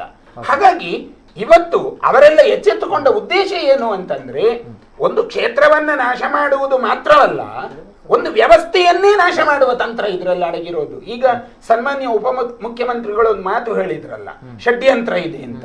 ಅದು ಜಗಜ್ಜಾಹೀರಾಗಿದೆ. ಅವರಿಗೆ ನೋವು ತಡೆಯಲಿಕ್ಕಾಗದೆ ಅವರು ಆಡಿದ್ದದನ್ನ. ಇಲ್ಲವೇ ಸದನದಲ್ಲಿ ಯಾರು ಆ ಮಾತನ್ನ ಆಡೋದಿಲ್ಲ, ಅವರಿಗೆ ಅದನ್ನು ತಡೆಯಲಿಕ್ಕಾಗದೆ ಅವರು ಮಾತಾಡಿರೋದು. ಹಾಗಿರುವುದರಿಂದ ಆ ಷಡ್ಯಂತ್ರದ ಪರಿಣಾಮವನ್ನ ಬಯಲಿಗೆಳೆಯಬೇಕು ಹೇಗೆ? ನಾವು ಹೇಳ್ತಾ ಇದ್ದೇವಲ್ಲ, ಸಜ್ಜನ ಸಮಾಜ ಯಾವತ್ತು ಮೌನವಾಗಬಾರದು, ಸಜ್ಜನ ಸಮಾಜ ಮಾತಾಡಬೇಕು. ಆ ದೃಷ್ಟಿಯಿಂದ 5ನೇ ತಾರೀಕು ಶುಕ್ರವಾರದಂದು ಈ ಸಜ್ಜನ ಸಮುದಾಯ ಎಲ್ಲ ಹೋಗಿ ಧರ್ಮಸ್ಥಳ ಮಂಜುನಾಥನ ನಡೆಯಲ್ಲಿ, ಧರ್ಮಸ್ಥಳ ಅಣ್ಣಪ್ಪ ಸ್ವಾಮಿಯ ನಡೆಯಲ್ಲಿ ಪ್ರಾರ್ಥನೆ ಮಾಡಬೇಕು, ಸಾಮೂಹಿಕ ಪ್ರಾರ್ಥನೆ ಮಾಡಬೇಕು. ಆ ಮೂಲಕವಾಗಿ ಹಿಂದೂ ಸಮಾಜಕ್ಕೆ ಒಂದು ದಿಕ್ಕು ತೋರಿಸಬೇಕು. ಇವತ್ತು ಆಗಿರುವಂತಹ ಏನು ಈ ಆರೋಪಗಳ ಪ್ರತ್ಯಾರೋಪಗಳ ಸುರಿಮಳೆಯಿಂದ ಧರ್ಮಸ್ಥಳವನ್ನ ಕಂಗೆಡಿಸುವ ಕೆಲಸ ಆಯಿತು, ಆ ಕ್ಷೇತ್ರದ ಧರ್ಮಾಧಿಕಾರಿಗಳನ್ನ ಧೃತಿಗೆಡಿಸುವ ಕೆಲಸ ಆಯಿತು. ಆ ಧೃತಿಗೆಡಿಸುವ ಕೆಲಸ ಇದು ಕೇವಲ ಧರ್ಮಸ್ಥಳ ಅಲ್ಲ, ಎಲ್ಲ ತಾವಾದಿಯಾಗಿ ಅದನ್ನು ನುಡಿದಿದ್ದೀರಿ. ಆದರೆ ಮುಂದೆ ಇದು ನಡೆಯಬಾರದು ಅನ್ನುವ ರೀತಿಯಲ್ಲಿ ಒಂದು ಜಾಗೃತ ಸಮಾಜ ನಿರ್ಮಾಣ ಆಗಬೇಕು. ಇದರಿಂದ ಆ ಜಾಗೃತ ಸಮಾಜ ನಿರ್ಮಾಣ ಆದ್ರೆ ಇಂತಹ ಕಪಟಿಗಳು ಖಂಡಿತ ಸಮಾಜದಲ್ಲಿ ಬೆತ್ತಲಾಗ್ತಾರೆ. ಎಸ್ ಸರ್, ಕೊನೆಯದಾಗಿ ಸರ್, ನಾಡಿನ ಕಾರ್ಯಕ್ರಮದ ಬಗ್ಗೆ ತಮ್ಮ ಒಂದು ಸಣ್ಣ ಒಂದು ಆಮಂತ್ರಣ ಏನ್ ಹೇಳ್ತೀರಿ? ಎಲ್ಲ ಬಂಧುಗಳಲ್ಲಿ ಹೇಳುವಂಥದ್ದು ಕೃತಜ್ಞತೆ ಅನ್ನುವಂಥದ್ದು ಬಹಳ ಮುಖ್ಯ. ದೇವರು ಕೃತಜ್ಞನನ್ನು ಯಾವತ್ತೂ ಕ್ಷಮಿಸೋದಿಲ್ಲ. ಯಾವಾಗ ನಮಗೆ ನಮ್ಮ ಕ್ಷೇತ್ರ ನಮ್ಮ ಸಾನ್ನಿಧ್ಯ ಬೆಳಗಲಿಕ್ಕೆ ಅವಕಾಶ ಒಂದು ಕ್ಷೇತ್ರ ಆಗಿದೆಯೋ, ಆ ಕ್ಷೇತ್ರಕ್ಕೆ ಧರ್ಮಪೀಠಕ್ಕೆ ಧರ್ಮಾಧಿಕಾರಿಗೆ ಬಾಕಿ ವಿಷಯ ಹೇಳೋದಲ್ಲ, ಅದನ್ನು ಸಂರಕ್ಷಿಸುವಂಥದ್ದು ನಮ್ಮ ಹೊಣೆ, ಕರ್ತವ್ಯ. ಅದರಿಂದ ಬರಬೇಕು. ಇದರೊಂದಿಗೆ ನಾನೊಂದು ವಿಷಯ ಮರೆತು ಬಿಟ್ಟಿದ್ದೇವೆ. ನಾನು ನನ್ನದನ್ನು ಹೇಳಬೇಕು, ಇನ್ನೊಬ್ಬರದೇ ಹೇಳೋದು. ನನ್ನ ಅಳಿಯ ಮೊನ್ನೆ ಮನೆ ಒಕ್ಕಲು ಮಾಡಿದ. ಎಲ್ಲಿಂದ ಮಾಡಿದೆಯಪ್ಪ ಇಷ್ಟು ದೊಡ್ಡ ಮನೆ? ನಾನು ಕೈ ಸಾಲ ನನ್ನ ಮನೆಯವರೆಲ್ಲ ಕೊಟ್ಟರು. ಧರ್ಮಸ್ಥಳ ಗ್ರಾಮಾಭಿವೃದ್ಧಿ ಯೋಜನೆ ನಂಗೆ ಲೋನ್ ಸಿಕ್ತು, ಮನೆ ಕಟ್ಟಿದೆ ಅಂತ ಹೇಳ್ತಾರೆ. ಇದು ನನ್ನ ಹೃದಯದಿಂದ ಹೇಳುವಂಥದ್ದು. ನನ್ನ ಅಣ್ಣ ಯೋಜನೆ ಒಕ್ಕೂಟದ ಅಧ್ಯಕ್ಷನಾಗಿದ್ದ. ಅಣ್ಣ ಹೇಳುವಂಥದ್ದು ಎಷ್ಟು ಯೋಜನೆಯಿಂದ ಹಣ ಸಿಕ್ಕಿದೆ. ಗ್ರಾಮಾಭಿವೃದ್ಧಿ ಯೋಜನೆಯಿಂದ ಕಟ್ಟುವೆವು ಕಂಕಣವ ನಮ್ಮಭ್ಯುದಯಕ್ಕೆಂದು ತಟ್ಟುವೆವು ಜ್ಞಾನದ ದ್ವಾರಗಳನ್ನು, ಸುಟ್ಟು ಬಿಡುವೆವು ಕೀಳು ಕಾಮನೆಗಳೆಲ್ಲವನ್ನು ಒಟ್ಟಾಗಿ ಸೇರಿ ಹೊಸ ಹುಟ್ಟು ಬಡಿವೆ. ಎಲ್ಲ ಜಾತಿ ಮತ ಭೇದವಿಲ್ಲದೆ ಎಲ್ರಿಗೂ ಅವರವರು ಸರ್ಕಾರದ ಏನೆಲ್ಲ ವ್ಯವಸ್ಥೆಗಳಿದ್ದಾವೆ ಅದಕ್ಕಿಂತಲೂ ಮೀರಿ ವ್ಯವಸ್ಥೆಯಲ್ಲಿ ಬಲಿಷ್ಠರಾಗಿದ್ದಾರೆ. ಇದು 2ನೇ ಪಾಯಿಂಟ್ ಗ್ರಾಮಾಭಿವೃದ್ಧಿ. ಇನ್ನೊಂದು ರುಡ್ಸೆಡ್ ಸಂಸ್ಥೆಯ ಮುಖ್ಯ.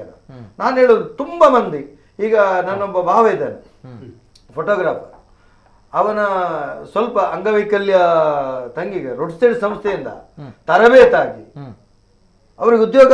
ನಾನು ನನ್ನದನ್ನು ಹೇಳೋದು, ಊರಿನವರದ್ದು ಹೇಳೋದಲ್ಲ. ಏನಾಗಿದೆ, ಯಾವ ರೀತಿ ಬಲಿಷ್ಠ ಆಗಿದೆ ಇಂಥದ್ದೆಲ್ಲ. ಒಂದು ಚಿಕ್ಕ ಉದಾಹರಣೆ, ಸಾಮಾನ್ಯ ಒಂದು ದೈವಾರಾಧಕನಾದಂಥ ನನ್ನ ಒಂದು ಕುಟುಂಬದಲ್ಲಿ ನಡೆದಂಥ ಈ ವ್ಯವಸ್ಥೆಗಳು ಇಷ್ಟೆಲ್ಲ ಅಭಿವೃದ್ಧಿ ಆಗಿದೆ. ಅಷ್ಟು ಬಿಡಿ, ನನ್ನನ್ನು ತಗೊಳ್ತೇನೆ. ನಾನು ಇಲ್ಲಿ ಎಲ್ಲೂ ಕೂಡ ಮಧ್ಯವರ್ಜನ ಶಿಬಿರ ಆಗ್ತದೆ, ಅಲ್ಲಿ ಗುಂಪು ಮಾಹಿತಿ ನಾನು ಮಾಡ್ತೇನೆ. ಎಲ್ಲಿ ಸ್ವಾಸ್ಥ್ಯ ಸಂಕಲ್ಪ ಕಾರ್ಯಕ್ರಮ ಆಗ್ತದೆ, ಸ್ವಾಸ್ಥ್ಯ ಸಂಕಲ್ಪ ಮಾತುಗಳು ಶಾಲಾ ಕಾಲೇಜುಗಳಲ್ಲಿ ಮಾಡ್ತೇನೆ. ಮಹಿಳಾ ಜಾಗೃತಿ ಕಾರ್ಯಕ್ರಮ, ಅಲ್ಲಿ 1 ಗಂಟೆ ನಂದು ಮಾದಕ ವಿರುದ್ಧ ನನ್ನ ಭಾಷಣ ಇದೆ. ನೀವು ಇವಾಗಲೂ ಹೋಗಿ ಕೇಳ್ಬೋದು. 1 ರೂಪಾಯಿ ತೆಗೆದುಕೊಳ್ಳದೆ ನಾನು ಮಾಡೋದು ಯಾಕೆ ಗೊತ್ತುಂಟಾ? ದುಶ್ಚಟದ ವಿರುದ್ಧವಾಗಿ ಮಾಡುವಂತ ಈ ಯಜ್ಞಕ್ಕೆ ನನ್ನದೊಂದು ಸೇವೆ. ಧರ್ಮಸ್ಥಳ ಇದು ಇಂಥ ಉತ್ತಮ ಕೆಲಸ. ಈ ದುಶ್ಚಟದಿಂದ ನಾವೆಲ್ಲ ಸರ್ವನಾಶ ಆಗಿ ಹೋದಂಥ ಕಾಲ ಇತ್ತು. ಆದ್ರಿಂದ ಇಂಥ ನಮ್ಮೆಲ್ಲರನ್ನ ಬಲಿಷ್ಠಗೊಳಿಸಿ, ಇತ್ತೀಚೆಗೆ ಒಂದು ಬಂಟ ಸಮುದಾಯದ ಒಂದು ದೊಡ್ಡ ಫ್ಯಾಮಿಲಿ ದೊಡ್ಡ ಮದುವೆ ಆಯಿತು. ಆ ಕುಟುಂಬದ ಒಬ್ಬ ಸದಸ್ಯ ಒಂದು ದುಶ್ಚಟದಿಂದ ಸಂಪೂರ್ಣ ನಾಶ ಆಗಿದ್ರು. ಕಟ್ಟ ಕಡೆಗೆ ಶಕ್ತಿನಗರದ ಮಧ್ಯವರ್ಜಿತನಾಗಿ ಅವರ 2 ಗಂಡ್ಮಕ್ಕಳು ಒಳ್ಳೊಳ್ಳೆ ಸ್ಥಾನದಲ್ಲಿದ್ದು ದೊಡ್ಡ ಮನೆ ಕಟ್ಟಿ ಉನ್ನತ ಸ್ಥಾನಕ್ಕೆ ಹೋಗಿದ್ದಾರೆ. ಇವಾಗಲೂ ಹೇಳ್ಕೊಳ್ತಾರೆ ಅವರು ಅಷ್ಟು ಖುಷಿಯಿಂದ. ನಾನು ಹೇಳುವಂಥದ್ದು ಕೃತಜ್ಞತೆ ಇರಲಿ ನಮಗೆ. ನಾವು ಬೇರೆ ಸೌಜನ್ಯನ ಪರ ಹೋರಾಟಕ್ಕೆ ಯಾವತ್ತು ಬದ್ಧರಾಗಿರೋಣ. ಆದರೆ ಧರ್ಮಸ್ಥಳ, ಧರ್ಮಪೀಠ, ಧರ್ಮಾಧಿಕಾರಿಯ ಅಂತ ಹೇಳುವಾಗ ನಾವು ಸನಾತನ ಸಂಸ್ಕೃತಿಯ ಒಂದು ವಿಶೇಷವಾದ ಕೃತಜ್ಞತೆಗೆ ನಾವು ಬದ್ಧರಾಗಿರೋಣ ಅಂತ ನಾನು ಈ ಹೊತ್ತಲ್ಲಿ ಹೇಳ್ಕೊಡ್ತೀನಿ. ಮತ್ತೆ ನಾಡಿದ್ದಿನ ಕಾರ್ಯಕ್ರಮಕ್ಕೆ ಎಲ್ಲರೂ ಬರಬೇಕು. ಶನಿವಾರ ದಿನ ನಾನು ಹೇಳುವಂತ, ನಂಗೆ ಸೆಪ್ಟೆಂಬರ್ 7 ಆದಿತ್ಯವಾರ ಒಂದು ನಮ್ಮ ಪಂಬದರ ಸಮಾವೇಶ ಪುರಭವನದಲ್ಲಿದೆ. ಆದ್ರೂ ಕೂಡ ನಂಗೆ ಸಮಯವಿಲ್ಲ. ಆದ್ರೂ ಕೂಡ 5 ತಾರೀಕಿನ ಕಾರ್ಯಕ್ರಮಕ್ಕೆ ನಾನಂತೂ ನನ್ನನ್ನು ನಾನು ಜೋಡಿಸ್ಕೊಂಡು ಮೊನ್ನೆ ನಾವು ಒಂದು ಕಾರ್ಯಕ್ರಮ ನಿಮಿತ್ತ ಬಳ್ಳಾಪುರಕ್ಕೆ ಹೋದೆವು. ದೊಡ್ಡಬಳ್ಳಾಪುರಕ್ಕೆ ಆ ಕಾರ್ಯಕ್ರಮವನ್ನ ಮಾಡಲಿಕ್ಕೆ ಒಬ್ಬರ ಮನೆಯಲ್ಲಿ ನಮಗೆ ವ್ಯವಸ್ಥೆಗೆ ಏರ್ಪಾಟು ಮಾಡಿದ್ದಾರೆ. ಅಲ್ಲಿ 1 ವಾರದ ಹಿಂದೆ ಮದುವೆಯಾಗಿದೆ. ಆ ಅಮ್ಮ ಬಂದು ನಮಗೆ ಕೇಳ್ತಾರೆ, ನಿಮಗೆ ಧರ್ಮಸ್ಥಳ ಪರಿಚಯ ಉಂಟಾ ಅಂತ. ಅಮ್ಮ ನಾವು ಆ ಊರಿನವರೇ, ನಮ್ಗೂ ಅದಕ್ಕೊಂದು 60 ಕಿಲೋಮೀಟರ್ ವ್ಯತ್ಯಾಸ, ನಮ್ಮ ಹತ್ತಿರ ನಮ್ಗೆ ಗೊತ್ತಿದೆ. ಅಲ್ಲಲ್ಲ, ನಾನು ಅದಕ್ಕೆ ಕೇಳಿದ್ದಲ್ಲ, ಅಲ್ಲೊಂದು ಯೋಜನೆ ಇದೆ, ಅದ್ರ ಬಗ್ಗೆ ಗೊತ್ತಿದೆಯಾ? ಗೊತ್ತಿದೆ. ನಾನು ಯಾಕಿದನ್ನ ಹೇಳಿದೆ ಅಂತ ಆ ಅಜ್ಜಿ ನಮ್ಮಲ್ಲಿ ಹೇಳೋದು. ನನ್ನ ಮಗಳಿಗೆ ಮದುವೆ ಮೊನ್ನೆ ನಾನು 4-5 ಬ್ಯಾಂಕ್ಗಳಿಗೆ ಅಲೆದಾಡಿದೆ, ನನಗೆ ಎಲ್ಲೂ ಅದಕ್ಕೆ ಸಿಕ್ಕಿಲ್ಲ. ನನಗೆ ಏನು ದಾಖಲೆ ಇಲ್ಲದೆ 5 ಲಕ್ಷ ರೂಪಾಯಿಯನ್ನ ಈ ಗ್ರಾಮಾಭಿವೃದ್ಧಿ ಯೋಜನೆ ಕೊಟ್ಟಿತ್ತು. ನಾನು ಮಗಳ ಮದುವೆ ಮಾಡಿದೆ. ನೋಡಿ, ಇಂತಹ ಕಥೆಗಳು ಸಾವಿರಾರು ಇದ್ದಾರೆ. ಇದೊಂದು ಮರ್ತೋಯ್ತು. ಇತ್ತೀಚೆಗೆ ನಮ್ಮಲ್ಲಿ ಒಬ್ಬರು ಮರಣ ಹೊಂದಿದ ಹುಡುಗ, ಸಾಧಾರಣ ಒಂದು 2-3 ಲಕ್ಷ ಲೋನ್ ಇತ್ತು ಇದರಲ್ಲಿ ಗ್ರಾಮಾಭಿವೃದ್ಧಿ, ಎಲ್ಲವೂ ಮನ್ನಾ ಮಾಡಿದ್ರು ಅಂತ ಹೇಳಿ. ಅಷ್ಟು ಲಕ್ಷ ಮನ್ನಾ ಮಾಡಿ, ಇದು ನನ್ನ ಇದನ್ನು ನಾನು ಮರ್ತೋಯ್ತು, ಇದನ್ನು ಹೇಳ್ಬೇಕಂತಿತ್ತೆ, ಮನ್ನಾ ಆಗಿದೆ ಅಂತ ಹೇಳಿ. Yes sir. ಇದು ಶ್ರೀ ಕ್ಷೇತ್ರ ಧರ್ಮಸ್ಥಳ ಅಂತ ಬಂದಾಗ ಅದು ಸಾಮಾಜಿಕವಾಗಿ, ಧಾರ್ಮಿಕವಾಗಿ, ಜೊತೆಗೆ ಸಮಾಜದಲ್ಲಿ ಬಹಳಷ್ಟು ಮಹಿಳೆಯರ ವಿಚಾರವಾಗಿಯೂ ಕೂಡ, ಜೊತೆಗೆ ವಿದ್ಯಾರ್ಥಿಗಳ ವಿಚಾರವಾಗಿಯೂ ಕೂಡ ತುಂಬ ಯುವ ಸಮೂಹವನ್ನ ಬಡಿದೆಬ್ಬಿಸಿದಂತಹ ಒಂದು ಪುಣ್ಯದ ಕ್ಷೇತ್ರ.